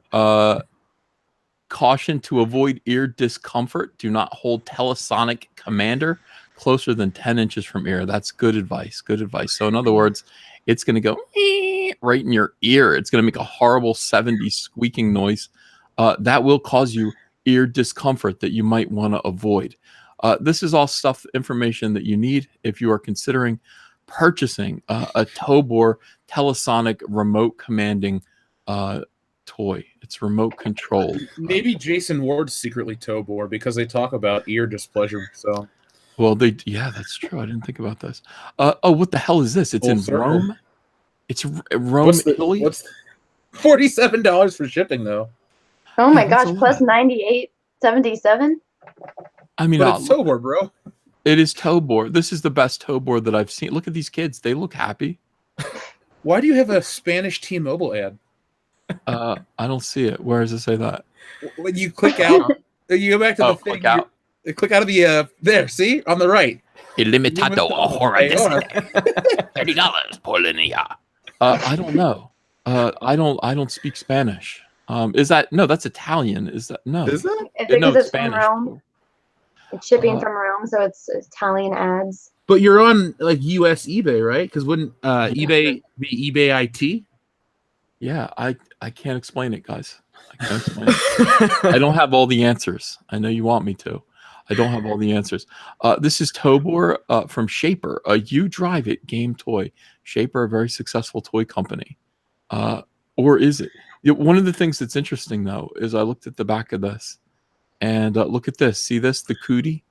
You guys remember Cooties? Can you Yeah. actually see that or no? Yep. Cooties, the Cootie game. Now, that's right out of the 70s. I remember this vividly. My mom bought me this Cooties game. was obnoxious. And I remember this. I remember this logo on everything. So Tobor was made by the same person who made the Cooties game. FYI, Donde Este Tobor. That's right. Right here. He's right here. Anyway, sorry to distract you guys. I was just doing a little shopping. It's Tobor, bro. It's Tobor, bro. That's all it is. Let's see. Geek Chorus, Mike Zero's dartboard is his TARDIS. He still has the dartboard, correct? I guess I've never watched his videos.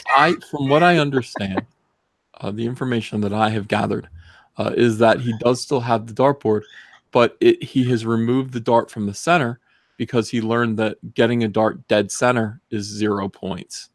I thought that was part of the joke, I thought because he's Mike Zero, but no, I think he meant to suggest that he's really good at darts. Let me just look up. Real quick, Mega Jetty 1 says, great news, ladies and gentlemen. Just finished the final battle of my story, Blue Shogun, the once and future hero, working on the wrap up. I am on page 95. Well, congrats, Mega Jetty 1. We all look forward to hearing more about that. All right, EVS, what you got? I'm just looking up his latest video, which took place 3 hours ago, and let's just check in on Mike Zero. Okay. Nicholas Glenn says, go back and see the Zero stories on The Last Jedi. They are spot on. I'm going to have to do that, actually. Chris Wicks, if EVS continues his pie diet, he will need Jabba's sail barge to get around Celebration. Thank you. Thank you, that Star Wars girl, for being on the council. Oh, well, thank you. Downshift says, because EVS always talks about pie, I bought a cherry pie and ate 75% last night. Eating the last of it now. First pie in years. Thanks. You're welcome. So EVS is not only reviving and saving the comics industry, he's also making the pie industry flourish. So now, if he can help Star Wars, I'm doing what I can. I don't know what you people want from me. It's not enough, man. We want more. I know. Hold on a second. Let's check in on with Mike Zero, if you don't mind. Do you mind? Let's do it. All right. Oops. What did I do wrong here? Boomer Tech. Checking in on Mike Zero. All right, here we go. You won't be able to hear this, but let's just look at him and see what he's got to say. There he is. Dart is missing. It's over here. One dart here, one dart here, one dart here. There is a message here. There is a message that he's trying to convey to us. Somebody do the codes. 1 on 8, that's the eighth letter of the alphabet is H. 2 on H. HH. Is it Triple H? Is he involved with Star Wars? No, double H means Heil Hitler. That is not good at all. All right. But at least he's okay. He's got his hat back on, and he's talking about Darth Plagueis connection in episode 9. Leaked details and potential spoil. I love the phrase potential spoilers. I hit Pablo Hidalgo with potential spoilers, and he laughed. It's like, hey, this is potentially a spoiler. That's a good way of saying absolutely nothing. Anyway, so Mike Zero's okay. I don't know I think what we need to do is maybe go back and watch all his videos, see where the darts are. The numbers on the dartboards with the darts correspond to letters in the alphabet. This is my guess. And he is probably sending us a message. So let's somebody look into that. Make notes. The Jacob Bite says EVS destroys his favorite pies like Jason Biggs. Huh. Yeah. All right, EVS, we're on to you now. Feeling frisky there, huh, Ethan? Laura Ryan stole my fan fiction story. Anna, you are awesome, and Jared, we all love geeks and gamers. So, thank you. Thank you, Laura. I think you said you were going to be at Disneyland in the early October, so let me know when that's going to happen, and maybe we can meet up. Salvador, EVS, go outside and make yourself look big. It should scare away the tornado. If it doesn't work, curl into a ball and pretend to be dead. The tornado should lose interest. Wait, I think that's for bears. No. Let's see. Nicholas Glenn, who's a better artist, Anna or EVS? Ethan. Yeah, no debate. He's been doing it a lot longer than I have. And I can't draw in perspective like he can. I use my computer and I cheat. He can just do it free-handed. That takes a lot of skill and a lot of time to learn how to do that. There you have your answer. So, but I think the ultimately they're both really awesome. So, let's see. Mako Rex says since Disney owns Fox, they should do a movie starring Boba Fett and Darth Vader against Xenomorph, Hive, and the Predator. Much love to all of you. Since Disney owns Fox now, they should never cross the streams because they've already got enough problems with Star Wars as it is. So Padawan AR raises my mug. I take a swig of coffee for Anna. I love your enthusiasm for Star Wars. Would love to chat. Padawan, let's see, PadawanAR3@gmail.com. I don't like water either. Nicholas Glenn, how does Anna stay in shape with no vegetables or water that can't be healthy? I thought EVS pie deal was bad. I honestly have no idea, but I just am incapable of gaining weight. I've been the same weight since college, so I have no idea how to answer that question. I think it's because I walk everywhere, and I lived in San Francisco for so long. Jethro Fox says, is Anna a gremlin? No water feed after midnight? Your water comment got him all worked up. So I was shocked when I heard that when you told me. Comrade Commodore will be listening tomorrow. Thanks for all you do. Go Pack. No, not Go Pack, but I'm not going to turn this into a sports discussion. Lee Crystal 1, what do you guys think about the never-ending game in development, Star Citizen? I got into it a long time ago. It's not the game I thought it was going to be. It's turned into a never-ending cash cow. I've never played Star Citizen, so I can't speak on that particular game. I'm sure none of you. I mean, Jeff, are you familiar with that? Never even heard of it. Sorry. Yeah. So Lee Crystal 1, you know what I'm going to do, though? I'm going to screenshot this because we are going to be doing a gaming live stream very soon with some of the team from the Geeks and Gamers staff. And so we will revisit that because I don't want your super chat to go to waste. So I will make sure that we get some of our people at Geeks and Gamers that are far more versed on some of this stuff. So we got you. Megatron 0451, you will never find a more wretched hive of scum and villainy. Who? Us? Them? What? You got to be He was talking about the quote, so, like your favorite quote. Oh, is that what he's saying? Yeah, because around the time it came in. Oh, so you saw it when it came in? Okay. The Valley Yard, and that is a great quote, by the way. I love the meme when people use it to like describe like somebody Star Wars or used it for like Walmart after midnight, and I think that's perfect because if you've ever been into a Walmart after 10 p.m. you go into a Walmart, it's fucking scary. So the Valley Yard, my favorite quote is actually from Rogue One. I think you're confused. I think you're confused peace with terror. Well, you have to start somewhere. By the way, hi from Valley Yard EVS. Hello. All right. So the other dart is on the 14 on Mike Zero's board. So 1488. I'm trying to do the math there and figure out what the code is he's trying to say. I'm going to look at other ones as well and just see what exactly is going on with the dartboard. You guys, I've been scrolling through other Mike Zero videos. So have you came up with any, like, is there any more new evidence that we can really, like, or can you determine where Kathleen Kennedy is right now? It says Star Wars, huge Darth Vader story tease revealed and more, in parentheses, Star Wars news. And it says, let's go over some exciting Star Wars news that has all to do with Darth Vader, who was once Anakin Skywalker, and a big Darth Vader story that is coming our way in the near future. Just recently, the ILMX Lab Facebook page gave us a big tease of a huge reveal for tomorrow for this Darth Vader story that is said to be a VR movie story of Darth Vader, bringing us familiar characters as well as new ones. Wow, that said absolutely. I love this guy. That said absolutely nothing. That said absolutely nothing. That's a Darth Requilmia? Me? What? How do you say that? What? Spell it for me because I don't have the chat pulled up. REK. Okay. Apostrophe QUEL apostrophe MEI. Oh, it's just made up shit. Okay, I thought you couldn't say the word Yeah, Requiem. exactly, Like, exactly. John Wayne said, "Water's nasty fish pee in it." Then he pulled out a vodka and orange juice. True story. Well, I mean, that's John Wayne, so of course not. You know what I mean? So, Pilgrim. Let's see. Kevathar1138. After a month of work, I finally have finished the first part of Necron Warhammer 40k Army. Now for a much needed drink and rejoin my chat brethren. Hail Mario Quart. It's always the Quart. It's always the Quart. Guys love that. Makita Gut. Wow, 4 of my favorite YouTubers. Excited for my Cyberfrog and Stealing Solo and hopeful to meet Anna and Jeremy in Disneyland. Thank you. Thank you so much. We are happy you're happy. So Thank you as well from me. Jason Fanning, Jim Henson, and George worked on several Disney movies in the past. Return to Oz, for example. Disney bought and ruined the Muppets first, in my opinion. Anybody know the full history leading to Disney's Star Wars?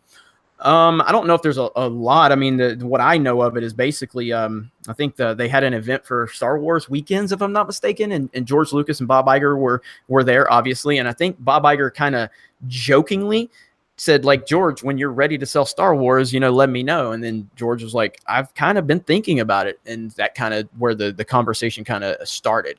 And so that's what I know. That was just something that I heard right after the announcement was made. If anybody else has any more information, I'd be glad to hear it. But that's kind of the basics I know of it. Is it was kind of turned out to be it was obviously Iger wanted to buy it, and he made the comment hoping it was almost like fishing, and George bit. That's kind of how it happened. So anybody else know anything? Nope. No, I know nothing. So that's anything? Go ahead, Anna. Oh, I just know because when I was in college, one of my teachers was actually working at Lucasfilm at the time and working at the school teaching like 3D modeling.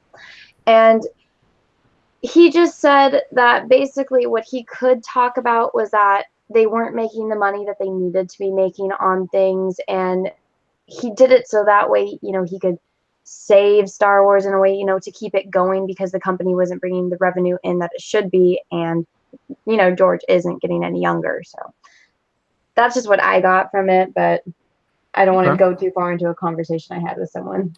Right. Okay. So Eva Lash 3373 Soilo watch party required. Don't worry, Jeremy. It's not as bad as The Last Jedi. It's almost as good. It's almost as good as the Christmas special. Huh. So it's not saying a whole lot. So. Nah, but I've heard Solo wasn't that bad. I've heard really L337, is that her name? Yeah. That's the worst part of it. But outside of that, it's not that bad. That's what I've heard. So let's see. Nicholas Glenn saw Solo for free. Terrible. You see honest trailers on Solo. If not, live on air. If not, play live on air. Effing hilarious. I have not seen it. I don't really want to see it since I haven't seen the movie. What's up, EBS? I'm just dying at that. It's like I just saw Solo for free. Terrible. I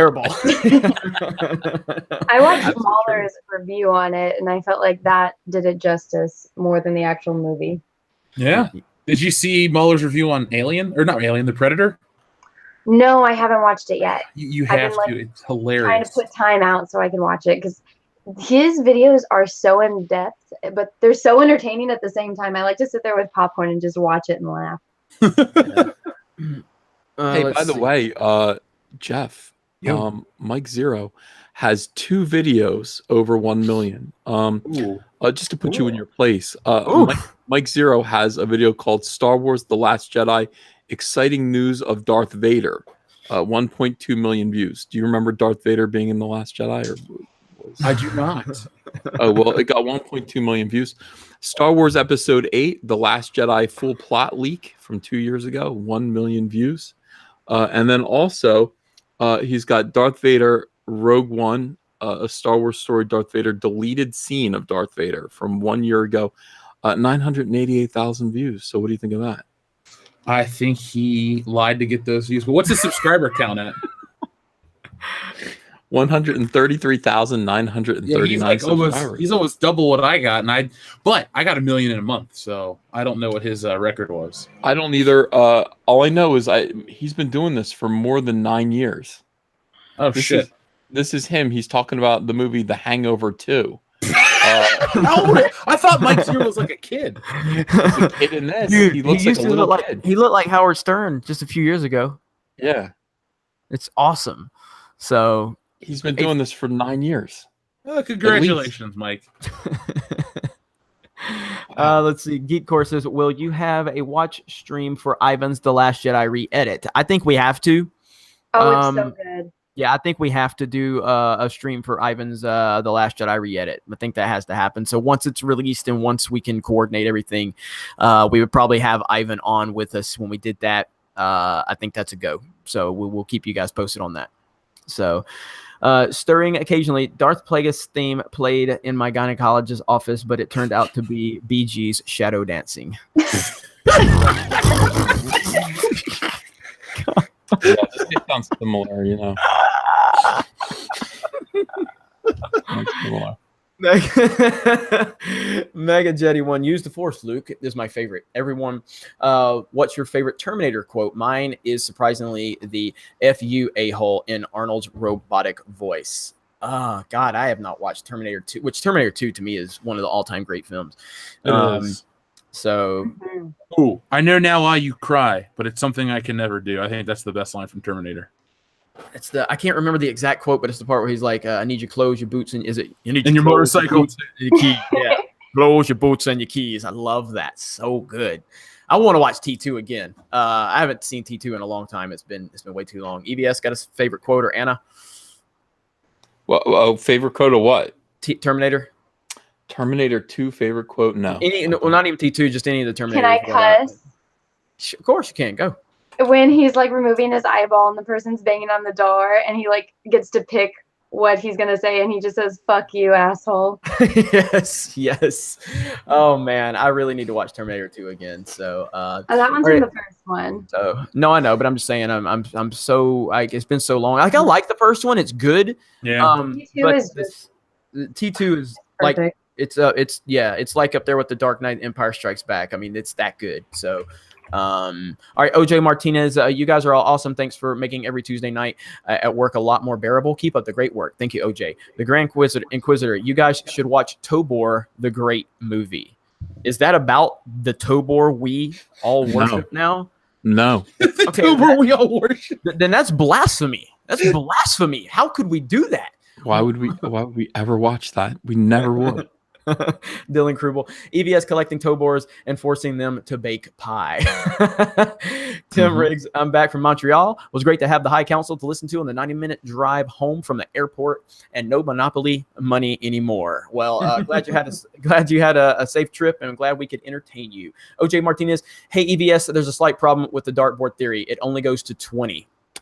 Why is that a problem? It's 14 and 2 8s. Yeah, there you go.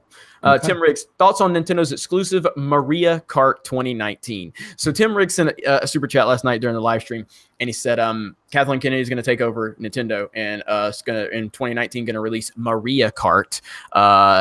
Because of the Mario Kart, they're going to move away from a male lead Mario Kart game, and they're going to have never going to work. It's never going to work. You can't do that. That's just not. I'm going to get into it in my own video about why women's toys, girls' toys, and boys' toys are not the same and they don't work together. I will get into a big, gigantic essay about it, and I will show everyone exactly what is going on with the pop culture using Legos. That's going to be entertaining. When are you going to do that? So do you consider that a boy's toy or a girl's toy then? Lego? Mm-hmm. Lego actually solved the riddle. Lego actually solved the riddle of boys and girls toys, because Lego was having a tough time. Lego was like, how come we can't sell to girls the way that we can sell to boys? What's going on? So in 2012, they sat down and they did an investigative study. They actually studied, objectively, the way girls play versus the way little boys play. Now, the way little boys play is they sit there and they'll take the little Lego man, and if it's Spider-Man, they're like, I'm Spider-Man. And whatever that little Lego toy is, that's who they become. Okay, that's how boys play. They go, I got a Batman toy, so I'm Batman. Girls, on the other hand, they get a Batman toy and they go, yeah, Batman is me. Batman is me. And then they start making Batman bitch and moan like they do. So that's the difference between. So Lego realized that boys actually, girls project themselves onto what it is they're playing with, and boys project what they're playing with onto themselves. That's the big difference between the way boys and girls play. It's also the big difference between the way boys and girls write. It's why women take over comics. It's why women take over Star Wars, and they go, how can I make these characters more like me? It's also why soy-based men invade Star Wars and go, how can I make Luke Skywalker more like me? A big round-headed failing asshole. How can I do that? And that is exactly why The Last Jedi happened. Soy-based feminine men are taking over Star Wars, and they're basically projecting their own filth onto Luke Skywalker. Meanwhile, you have real men like George Lucas who say, I want to create this character that is perfect and pure and awesome, and then I want to try to be more like him. Do you understand? That's the difference between soy and non-soy. It's also the difference between boys and girls and the way they play. Thank you. I would disagree with that, but I agree with the whole soy taking over Star Wars. But that's not how I would play with toys when I was a child. Well, it's a generalization, Anna. I mean, you could be the exception to the rule. You could be the exception to the rule, but this is the main problem with comics. It's why when they hire some of these female writers to come in and say, hey, you're going to write Batgirl, or you're going to write Plastic Man, or you're going to write this character or that, they immediately change the character to be more like them. And by the way, it happened all through the 90s as well with some male writers who I consider to be soy-based, who would take over characters like Green Lantern and then just have them sit in a coffee shop all day long moping. That is what you do, a-hole. That's not what Green Lantern does. And again, all of this gets projected into pop culture, into our media, and it's ruining it. It's absolutely ruining it. Thank you. Well, Anna doesn't like this at all. No, I think Anna's taking it from her own personal perspective, but you're speaking in a generalization, and that's where I think Anna should be looking at it. Like, it's generalized. So for me, I from the retail business, and in retail, you'll always have those few people that come and go, why did you guys discontinue this? I buy this all the time. Okay, motherfucker, but nobody else bought them. You know what I mean? So we have to operate within what everyone buys, generally speaking, not just what a few people buy, because we will lose our revenue on that. So there are exceptions to the rule, but generally speaking, I think it's gender marketing in general. I'm not saying that Anna and every woman is like this. I'm saying these are the findings, the scientific findings of Lego. Okay, and thus. They started, you'll notice in 2012, Lego spiked. Their toy sales went up by 400%. Okay, they basically own the market. They went from the number 3 most popular boys and girls toy to the number 1 most popular toy. And what they did was they just said, okay, these are going to be for boys. We're going to do like the, Star Wars, Spider-Man, all the superhero stuff over here. And over here, we're going to present a new line of toys called Lego Friends. And it's for girls. And by the way, those did great. And those were aimed psychologically at the way girls play. Lego just totally found the key to all of this. That's not to say, again, that's for every boy. Obviously, look at Rian Johnson. He would, and it's not to say that applies to every girl. Obviously, look at Anna. But in general, these are the results of the scientific studies. And this pretty much explains everything that's going wrong right now. In boys' toys, their imagination. Listen, I have to study all this for Rainbow Brute. After all, this is the theme. To, by the way, yes, this is the theme of Rainbow Brute. All right, let me jump on Super Chat. So Jay Bizzle says, Jeremy, how many added subscribers would it take for you to do a Jerry curl with your hair? I already have one, pretty much, unfortunately, but you're not going to see any of it until 100,000 subs.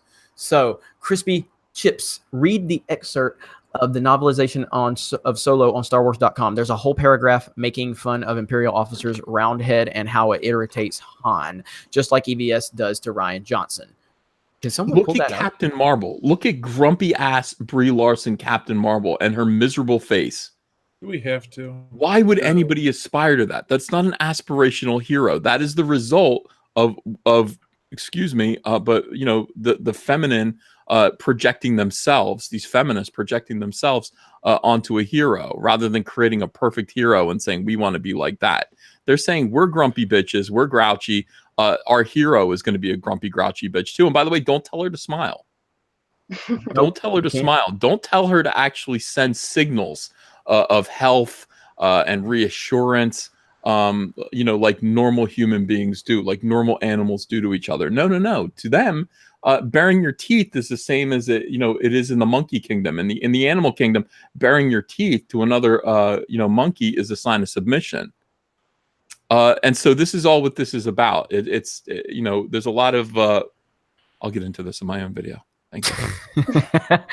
Let's see. The Fan Advocacy Network. Hey, Jeremy, is Bowsette your new main? Oh boy, Bowsette. If you're not familiar, I guess I don't know all the details. Someone basically created a thing where Bowser and the princess. I guess I don't know if they made it. I don't know, but that's the internet for you. So whatever, not gonna happen. So the Rookie Critic, thanks for the drawing tips, Anna. I had an idea for a comic. I shared it with Jeff a while back. I will draw it soon. Would people read a comic with cartoon style drawings and a good story? So what do you got? Yeah, you three are more qualified for that. So would people read a comic with cartoon style drawings and a good story? Of course they would. Look at Why the Last Man. Yeah. Which beat me for an Eisner. Thank you for bringing that up. What was it? Green Lantern? Sinestro Corps. Yeah, okay. I was nominated. My one Eisner was for Best Artist for Sinestro Corps War, and I was up against Pia Guerra for Why the Last Man. She had just finished the entire run, and I lost. I'm sorry. Why the Last Man, though, kind of just fell off a cliff. The ending was really bad, I thought. Well, I wish it would have fallen off a cliff. I would have an Eisner right now.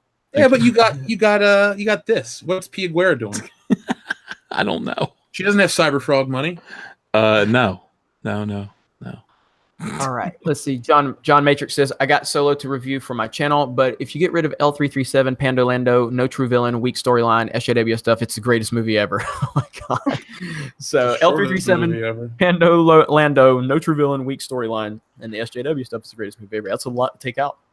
I am not looking forward to watching this movie, but it's for the High Council. So Jack Cooper, as a longtime fan of Predator, Shane Black pulled a Rian Johnson with The Last Jedi.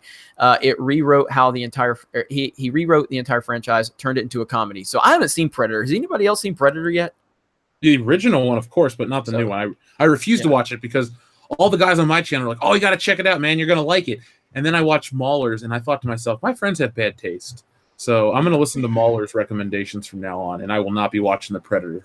Yeah, I heard that. I don't know. After watching Predators, I'm just kind of like, eh. I just don't like the actors. To me, Predator was just a vehicle for Arnold Schwarzenegger to be badass in 1987. I don't buy into the lore or the universe or all that shit. Predator 2 sucks. Alien vs. Predator sucked. They all suck. Alien has 2 good movies. Predator has 1 good movie. The rest are just a waste of time and good Dark Horse comic material. So that movie never interested me in the first place. I'm not a fan of I would have to look up his IMDb. I mean, like Shane Black, he did, he did Iron Man 3, which I did not like at all. Me neither. I did not like Iron Man 3, and it seems like that he is all about subverting expectations. You know what I mean? So I know, what did he do? He did something years and years ago though that a lot of people like. Well, he did The Nice Guys, which was recent. Yeah. I thought that was pretty good. He did Last Boy Scout, I believe. Last Boy Scout, I do enjoy that movie, but again, that's not if it's attached to a franchise with a pre-existing story or anything like that. That's if he wants to do things original, that's awesome. But it's kind of like Michael Bay. I like Michael Bay's stuff when he does like The Rock or things like that, but don't get away from Transformers. My God, it's over now. So yeah, it's over now, and I'm looking forward to Bumblebee. So Mega Jetty 1 last super chat. Why wasn't Rogue One? Wasn't the Rogue One shady rebel admiral who Count ordered Galen's rescue into assassination not jailed? Why was he not jailed? He made the rebellion look bad. Honestly, I've forgotten most of Rogue One except for the Vader scene and the final battles. So if anybody else wants to chop on that, I haven't watched I think I've watched Rogue One once or twice, maybe. That's it. People tell me I need to watch it again. What is everybody else's opinion of Rogue One, by the way, on here? Like, I know EBS, I think you liked it a lot. I liked it a lot. To me, it just represented the fact that Disney is capable of doing a decent Star Wars movie. I really did. I thought it was heavy, and I only watched it once. So I mean, maybe if I went back, I'd be irritated by some of it. But No, I enjoyed it, and of course the ending was just worth it all. The ending is amazing. Anna, Jeff, what did you guys think of Rogue One? Anna? I had a lot of problems with it. It was incredibly boring, except for the scenes with Darth Vader and Princess Leia. I thought that they could have just cut out the first hour of the movie if they just put in an opening crawl saying, this girl is searching for her father who was taken from her when she was a child and was forced to build the Death Star, and now she's joining the Rebel Alliance so that way she can save him and destroy the Death Star. I don't know, something like that. And then it could have just gone straight into it, and we have, that little bit of backstory and jump in straight into a battle like Star Wars. And then we could have seen more of, just her with that guy that got cut out of the movie that had the one interesting line in the trailer.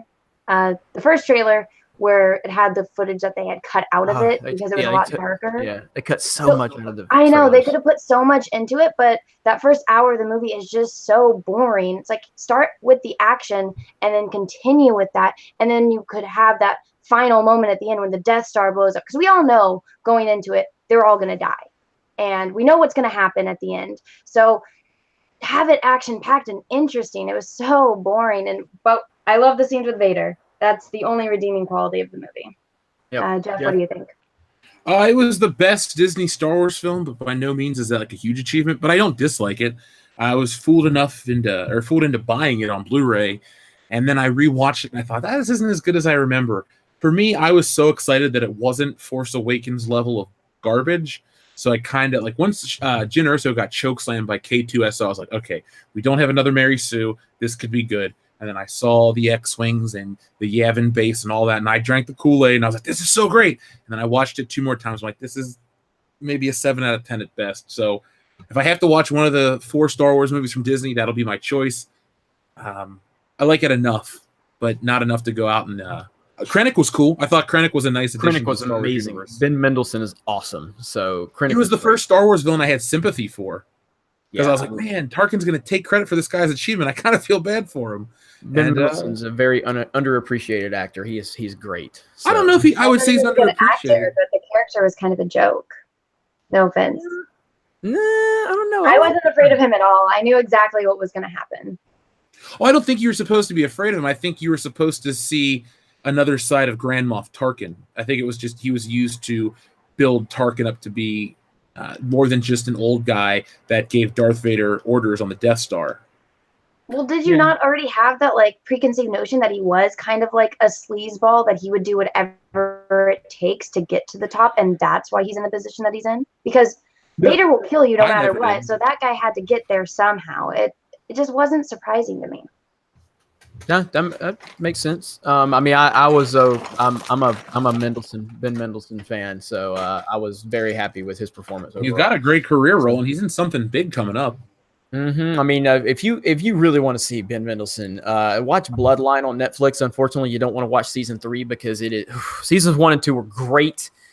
Unfortunately, the show got early acts because of the filming laws in Florida changed, and it created basically hell for the Was that the show on the productions. beach in the first Yes. episode? It's Yeah, like the opening to the Punisher movie. Yeah, it's got what's his name, Kyle Chandler in it, and Ben Mendelsohn, and yeah, it's basically family drama. So it's so good. And yes, it takes place down in the Keys. Oh, it's so good, so good. Yeah, I liked that from what I watched. It's really good. The first 2 seasons, especially the first season. All right, Jesus Sabalos Jr. Remember when the only trilogies were Star Wars, Indiana Jones, Back to the Future, and The Godfather? They started forcing trilogies and usually suck.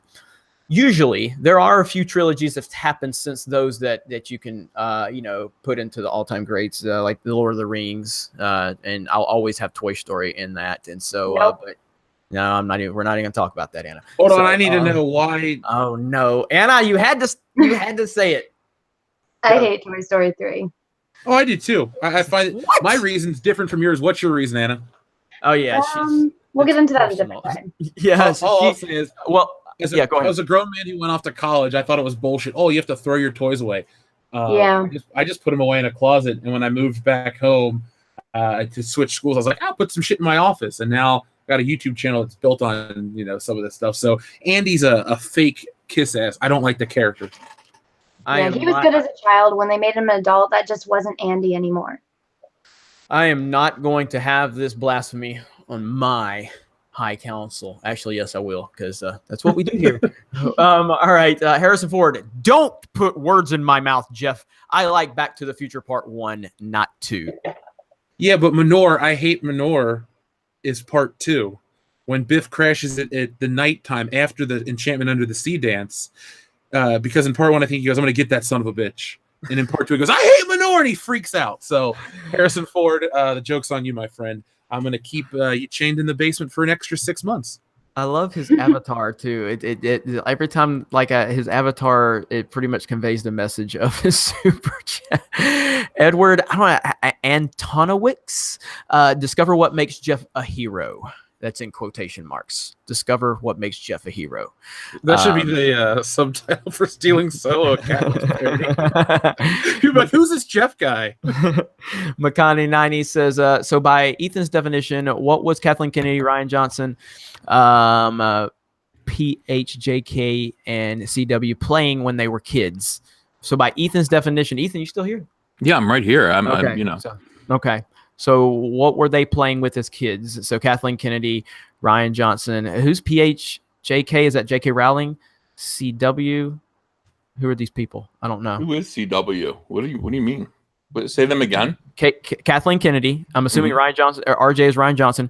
PHJK. I'm wondering if that's J.K. Rowling, and CW playing when they were kids. But if Ryan Johnson's in there, is RJ Ryan Johnson? Well, he is kind of he may be a female. So it's not what they were playing with; it's how they were playing with their toys. It's not that they didn't enjoy Star Wars figures. It's just that when Ryan Johnson picked up Luke Skywalker and played with the Luke Skywalker action figure, he turned him into a bitchy little weenie. Okay, so it's Pablo Hidalgo. So Pablo Hidalgo is PH. CW is Chuck Wendig. Oh yeah. Let me see. I'm trying to see what everybody else is telling me in the chat. So, I mean, trust me. So John Caston. Okay, so JK would be John Caston. Okay, all those people are so irrelevant that their initials did not ring a bell. So, exactly. Yeah. So they were just what they were doing is they were projecting themselves onto the figures rather than saying, I am Luke Skywalker, and then thinking about who Luke Skywalker was in the movie, and then whipping out a lightsaber and smacking the cat, breaking your mom's lamp. That's what I did. I was like, I'm Luke Skywalker, and I'd kick things over. Other people they get their Luke Skywalker action figure, and they're just kind of like, Mom, Luke Skywalker's walking around like, Mom, where's my inhaler? Mom, did you see what was on Fox News today? So annoying. And that's what they're doing with Luke Skywalker talking to Princess Leia. They make these characters cucked out. And that's what they do as adults too. So that is the theory. That they project their own weaknesses onto the characters. They self-insert is what it's called. They self-insert. And they ruin the characters that way because nobody. I mean, the question is this. First of all, here's the conundrum about this. Can I just go off just for 1 second? Here's the thing. Oh, thank you. You put some blue-haired land whale on Spider-Man, okay? And that blue-haired land whale starts writing Peter Parker like a soy-based cuck because that's how that's the equivalent. Your own weaknesses onto Spider-Man, and then a boy reads that, and a boy's reaction is supposed to be. The conversion theory is this. I'm taking the Spider-Man that I'm reading and that's Spider-Man. I'm projecting that onto myself. And then they read it and go, I'm not a soy-based cuck. I don't want to be this.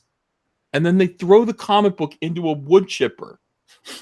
That is the problem. That is why it doesn't work. You understand? The weirdos that are writing these books are projecting themselves onto these characters, and then normal people read them, and normal people are supposed to take those characters and project those characters' qualities onto themselves. You see? It doesn't work. No. It doesn't work. And it also goes into the journalism, like let's just call it the SJW journalism. I keep trying to come up with a better phrase for it. But all these writers that are calling, criticism of Captain Marvel sexist and don't tell people to smile, that's sexist, blah, blah, blah. Those are just their insecurities being projected onto this article, which is now grafted onto the entire media response to Captain Marvel, which brings it down. It's almost like they want to bitch. They don't want their cause to ever be completed because they can always be oppressed and always have something to bitch about and complain about, male or female. We've seen Scott Mendelson do it a million times through Forbes. We've seen this Hannah lady over on CBR. It's this self-projection thing is a pretty good theory, Ethan. Thanks very much. And you can thank the scientists at Lego. You can thank them because they're the ones who figured it out. This is science. This isn't some opinion of my own. Not at all. Not at all. These are scientists at Lego who figured all of this out. Have you noticed how they have a whole series of Marvel woke figures that are coming from that new cartoon, but they're all like doll-based figures, like the Force for Diversity. They're not like action figures of America Chavez and Miss Marvel and stuff, or Kamala Khan. Sorry, Kamala Khan's the guy from James Bond. They're not her. They're dolls with real clothes and stuff. So it's funny how they want to talk about gender stereotypes and all this stuff, but these places play into it too because that's where the money lies. And all this is about money. No matter what crusade these people are on, at the end of the day, these are businesses, and they will not sacrifice their bottom line to appease some Anita critic on the Sarkeesian. internet. That's right. And by the way, Anita Sarkeesian did do 2 videos about this, bitching about it. 2 videos about this. You can look them up. She's complaining about Lego's scientific studies that led to the Lego Friends line, which is extraordinarily successful. They covered it in the Toys That Made Us. So, I mean, that's a legit thing. Are the Lego Friends the ones that are like how the girl Legos now, they look like Polly Pockets? They're not like the shape of Legos. I don't know because You know what I'm talking about? I know what Polly Pockets fairy are. unicorn Lego sets and the Lego, the girls, they don't even look like Legos anymore. How the figures, like the ones in the Lego movie, how they're square, but they're not. They have round arms and like tiny waists and stuff. The chat's saying yes Okay. to you, Anna. That's what Okay, so everybody's that's saying. So I don't that's buy good stuff. Lego, so I'm not. So Ethan, have you done a Lego video about this on your channel yet? No, I have. You need to do this. You need to do this on your channel. So, This explains everything. This is comics. This is movies. This is the problem. you got to do this. This will be good. So when you won't really? I'm telling you, I'm taking that blurb that you did earlier, and I'm gonna put it on the channel. Very I'm lazy. gonna say I'm gonna be like EVS dropping red pills on the High Council. So You should do it because I want to watch this and I want to learn more about it. Anna, I know you disagree. Do you disagree with this? Because I mean, already you're like, No, I don't know, it makes me feel weird. It's weird because I do agree with you, but I don't want to agree with you because I don't want to be associated with that kind of stuff because I didn't play with toys that way. So knowing that that's the way that women are perceived, that that's how we play with toys, it's kind of embarrassing. So it's like I'm trying to rethink my entire childhood after you said that, and I'm thinking about my friends, like my girlfriends, and how we would all play with toys, and none of us played with toys like that. So it's so different the way kids are nowadays. You didn't pick up a Barbie doll and kind of make Barbie say kind of things that you would say. Like, No, I'm not munching pie, I wanted to be guys. the exact opposite. Like the way you described the way a boy played with a toy, that's how I would play with my toys. Like if I had Batman, I'm like, this is Batman. I want to escape my life. That's why you play with toys. Like when Andy plays with Woody and Buzz, they're going on adventures. Did you become Batman in your head when you were playing Batman?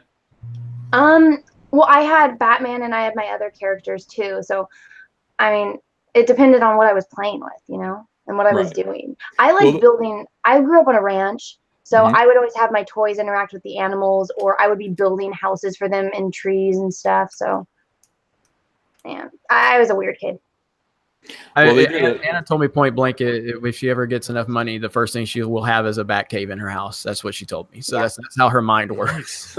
Nice. So for all my stuff and myself, I'm having a bat cave. Go ahead, Ethan. You had another question, I think. I'm sorry. I didn't. No. It's just that Lego actually did this. They sent out researchers to do a 4-year study. It was 3,500 girls and their mothers, and the market research included studying the girls' playing habits and extensive questioning regarding what it would take to make Legos more interesting for girls. And at the end of that study, this is the conclusion that they came to. And Lego came up with that new line of toys. It was called Friends. The brick colors were changed to more vibrant colors, the packaging, everything to accommodate this, and just to sort of offer these sort of characters that a girl could project herself onto, rather than this is, so and so. This is a specific character. This is just a pretty little girl who's got red hair. Do you have red hair? You can. This can be you. That's kind of the way Lego approached selling, their toys to girls, and it worked. That's the thing. I mean, it worked. The Friends line, and it's not like they haven't tried Legos for girls. They've always had trouble selling Legos to little girls. Always. Ever since they first started, I think in the 1960s. When did Lego come out? They always had trouble selling them to girls, but they actually they cracked the code this time. And it's interesting. Everything follows from this. I mean, everybody should be using this research to just market things to different gendered people. Now, of course, it causes problems in this day and age, where people kind of have this creepy feeling about gender and how there is no difference maybe between boys and girls, and there are more genders than boy and girl. But in fact, this study just kind of proves that there are differences between boys and girls, just in the way they play as children. After the age of 3, they began to adopt specific and predictable play habits that are almost uniformly gender specific. So again, it's an interesting thing. It's an interesting thing to think about. I'm voting for EVS to do a video about this on his channel. I can't. I'm too tired. Do it. You got to do it. You got to do it. So Bagel Goose says Cario Mart is my favorite RPG. God damn it. Cotton Candy Hair Jeremy, you can see my hair before 100K subs by looking at my pic. That's not me, I don't think. I can't even look. I can't see something. his face. Yeesh. Jesus Sabalos Jr. Correction, I knew I was wrong. The trilogy of trilogies were good. Scratch the Godfather trilogy. That was the beginning of the bad trilogy. That's true. Yeah, the first 2 is the ones that really people love. So 007 Cloud. I cringed when Dion and Nick recommended the new Predator movie. The movie just nutters the Predator. Fuck that movie. Yeah, I'll apologize on behalf of my friends. Just when it comes to world class bullshitters, only listen to what I say. The other guys are just there. Only listen to me. Acid Blade 21. Hey Ethan, what is your position on Japanese manga and how it's dominating sales in the comic book industry? I admire it. I respect it. I wish that we could duplicate it. I don't know how we do it. I'm a superhero artist. I prefer superhero comics, but I know that the next generation specifically prefers manga, and I would love to be able to crack that code and sort of bring those people on board. Find these kids and figure out what exactly it is about manga that they prefer to superhero comics, and see if we can actually incorporate some of those elements into superhero comics. I think that would be important. Maybe you have to do 2 things. I mean, look at the influence of anime in all the American cartoons, and then look at the storytelling. With like when you worked on Green Lantern, it was always a new story for the next month. A lot of these manga books, once the story arc's over, it's kind of over. Maybe that's the code that these companies are always looking for, something, a perpetual profit. But if they were to just worry about story first, and then you'd make the book, then you make the show, then you make the toys, then a movie, and then maybe a revival, and something like that. Chat says, "Are you eating pie, Ethan?" Damn it, I'm not. I'm eating it. I'm eating caramels. Those caramel creams? Yes. I have a handful of those on my desk. How are you not a diabetic yet? Listen, I don't eat. Well, it's not that bad. I didn't think you could hear me. I was being very quiet. I could hear. Yeah, we just didn't say anything, man. We respect you too much. Yeah, the chat picked up on. All right, Jason Fanning. Did anybody ever pick up a Superman figure and have him battle a cat and pick him up, flying him around? So did anybody ever take the cat and pick up Superman and fly him around? I did not. So anybody? No, I don't like cats. So all right, nobody. OJ Martinez, also to prove Ethan's point, Buzz became Mrs. Nesbit. Sir Ruin of House Roundhead, are you going to watch the Ewok movie Caravan of Courage soon? Don't forget to watch that one before the Battle of Endor. Yes, we will watch it soon. I just can't give you an exact date. Harrison Ford, manure exists doesn't mean I have to like it. Makita Gut, thoughts on the anime A New Hope trailer by Dmitry Grozov? I haven't seen it yet. Have you guys seen it? Yeah, it's No. incredible. I have. Everybody's been sending it to me. I just haven't had a chance to watch it. So I will check it out. You think it's incredible, Jeff? Anna or EVS, have you seen it? No, I'm sorry, Anna. Oh, yeah. I actually said that I would pay money to see Disney just reanimate Star Wars. Just in theory, it seems really cool. Then again, Oh. Disney would probably mess it up, but I seen that. The anime trailer for New Hope. yeah. That was dope. Yeah, it was, man. Is it really that good? Yeah. Yes. It's a lot of rotoscoping, but that doesn't matter. Oh, okay. I'll have to It- check it out. So Yeah, it was super dope. I'll do a reaction video. yeah, That's you need my to. excuse for why I haven't seen it yet. Rhaegar Targaryen, the entire Predator franchise over the Alien franchise. I would have to disagree with that just because of Ripley.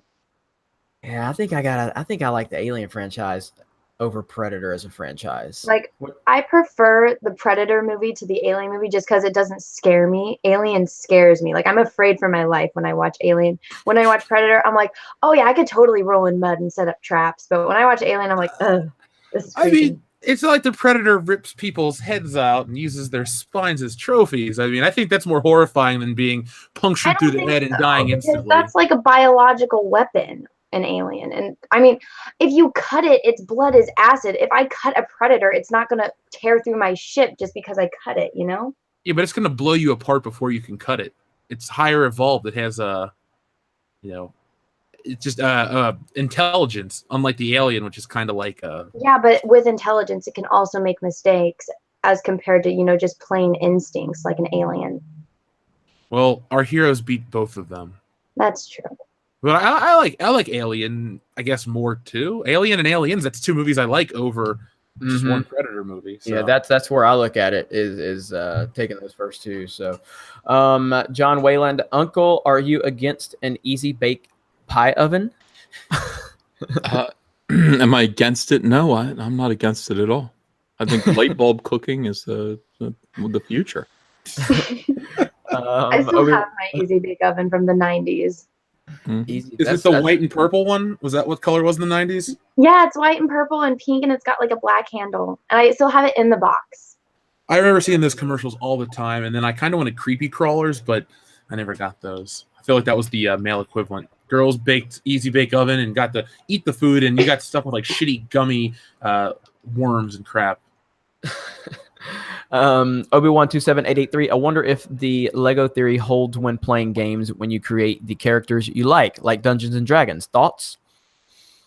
I don't know. EVS, what do you think on that?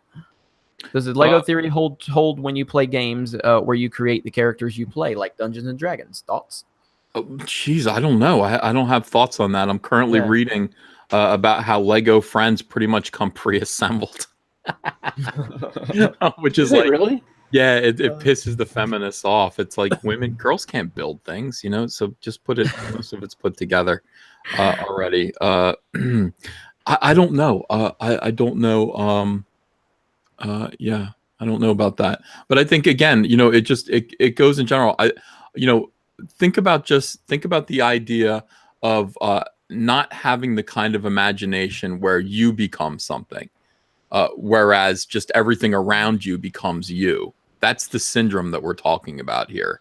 So, when I'm watching a Superman movie as a little boy, I'm like thinking I'm Superman in my head. I'm pretending I'm Superman. But, from this sort of mindset, a feminine mindset, you kind of make the world around you in your own image. That's your fantasy. The Sarkeesian effect. Correct. John, Bad. Like, go And ahead. I'm so sorry. embarrassing. And I'm so sorry. It's just, it's what I'm reading here. No, Anna, and what's sad is I'm pretty sure it's true, but gosh, that just makes me so sad for my own gender. Why? There's There's women nothing that are wrong with it. There's nothing. Don't be sad about it.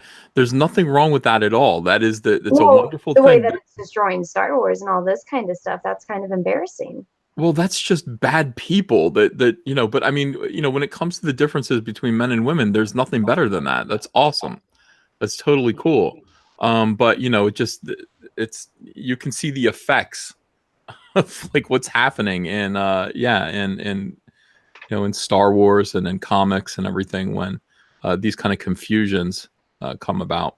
It's interesting. This is fascinating. I might make a video. I might do Well, it. it's like when I watch Star Wars, I'm not thinking of, making the characters like me. When I watch Star Wars, related to Luke Skywalker so much. And it's like, it doesn't matter that he was a guy.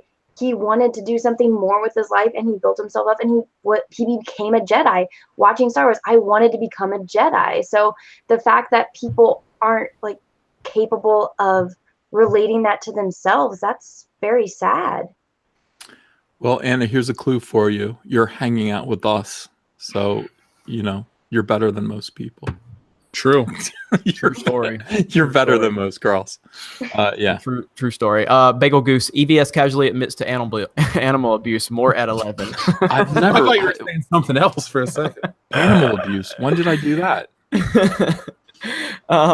Mark Hamill, Harrison Ford never returned my attempts at friendship.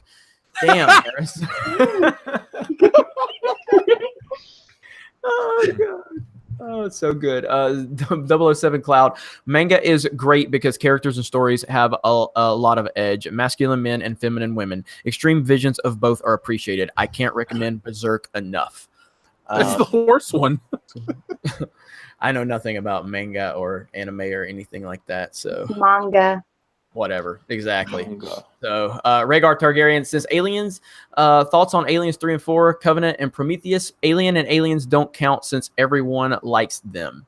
Oh, so you're saying you don't well, you got to count Alien and Aliens if you're going to say the entire Predator franchise over the entire Alien franchise. You have to take Alien and Aliens into consideration when you're making that. You know what I mean? So if you're going to eliminate Alien and Aliens, then of course Predator's better, That's the way I look at it. Ninja Scroll. I've seen Ninja Scroll Benobi 75. That's the only one I've ever seen, and I did enjoy it, but it was a long time ago. Yeah, it's That's the bloody only, too. So yeah, that's the only like anime that I've ever watched from beginning to end to my knowledge. And I watched it because I had some guy at work years ago that just wouldn't stop talking about anime, and I said, dude, if you'll just stop talking Have about you it, ever I will seen, like, watch one. Studio Ghibli? Mm-mm.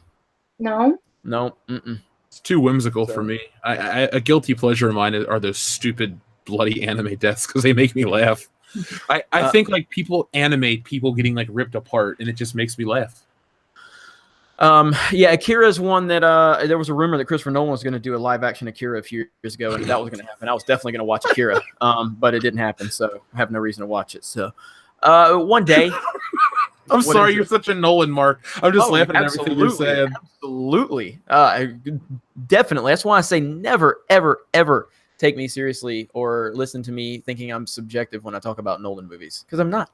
So, all right. So that's it. We're caught up on Super Chats. I was hoping I could get this show done under about 2 hours tonight because I have a long drive ahead of me tonight because I am heading to the West Coast.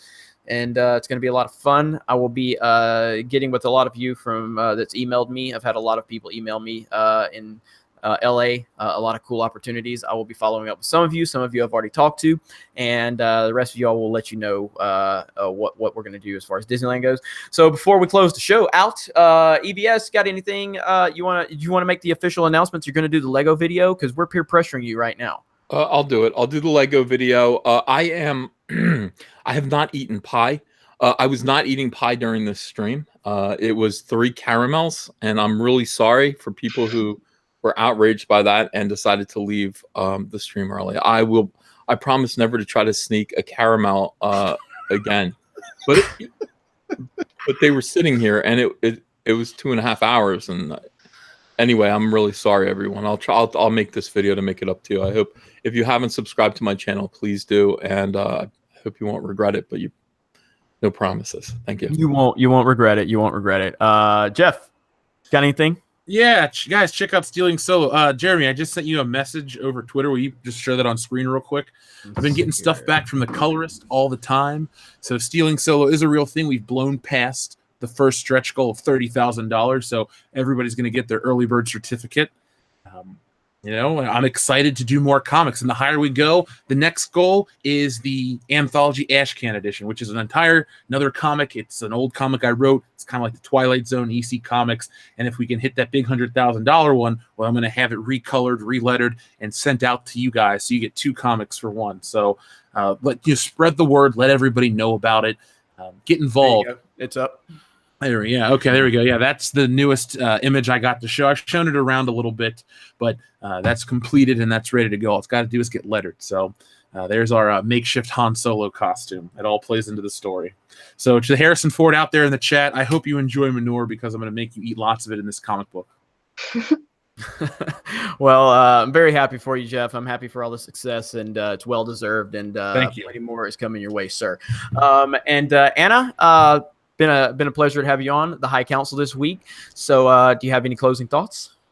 Oh, thank you. I'm kind of depressed now, but Why? Is it me? I'll go Did I watch do- Star Wars and I'll feel better. Oh, Which one are you going to watch? Probably A New Hope. Oh, excellent choice. It's the best Yeah. one. just- I would watch Empire because that's my favorite one, but just the optimism in Luke, it'll restore my faith in humanity. Yeah. Mark Hamill needs to meet you. I'm going to go hunt him down at Star Wars Celebration. That's why I asked earlier, because if anyone wants to find me, I will be the weird girl in the Ahsoka costume running after Mark Hamill. He probably hasn't had women chase after him in years, so he'll feel I'm sure important. that's not true. Ouch. Uh, I'm sure, yeah, it's Mark. let me He's still Luke Skywalker. So He's Can been I married just the say, entire time. Jeff, this splash page that you sent over. Oh my God, dude. Thank you. By the way, that garage looks just like my garage. Exact same thing. Maybe I came over and used it for reference. Just saying, man. You did. Just Maybe saying. you did. Interesting. Great art. let's see. Jeremy, you might Padawan- want to turn off screen sharing. It's off. Oh. Yeah, I didn't know it was off. I thought it was off, but I called it. Padawan AR, deep bow to the High Council. Have a safe trip, Jeremy, and thank you for all of the thank you all for a fantastically fun time. Well, thank you. Acid Blade 21, Jeremy, you need to check out manga series Legend of Overfiend. And the Rookie Critic, a year from now, you'll all have 100,000 subs. Hope so with all the support you guys continue to give us. Make sure you smash that melee button if you don't mind. We're almost to 500 melees, so make sure you do that. And like I said, for Comic Artist Pro Secrets, for World Class Bullshitters, and for that Star Wars girl, I've been Jeremy, and we appreciate all of your support. We'll see you next week. Whose channel are we on next week? Me. Jeff. Okay, World Class. And Yep. look forward to the Lego video on Comic Artist Pro Secret, the one we are all when do you think you're gonna make it by? Oh, well, I'll make it tonight. You know, Okay. I don't know. Maybe I'll have it for tomorrow. Yeah, Okay. take my time. My videos take half an hour to make. It's just me pointing a pen at a screen. You know, Don't rub it in. Mine take forever. really. Yeah. Oh man. Well, good stuff. Well, everyone, thank you so much, and we'll see you all next week. Have a great night. Talk to you later. Bye.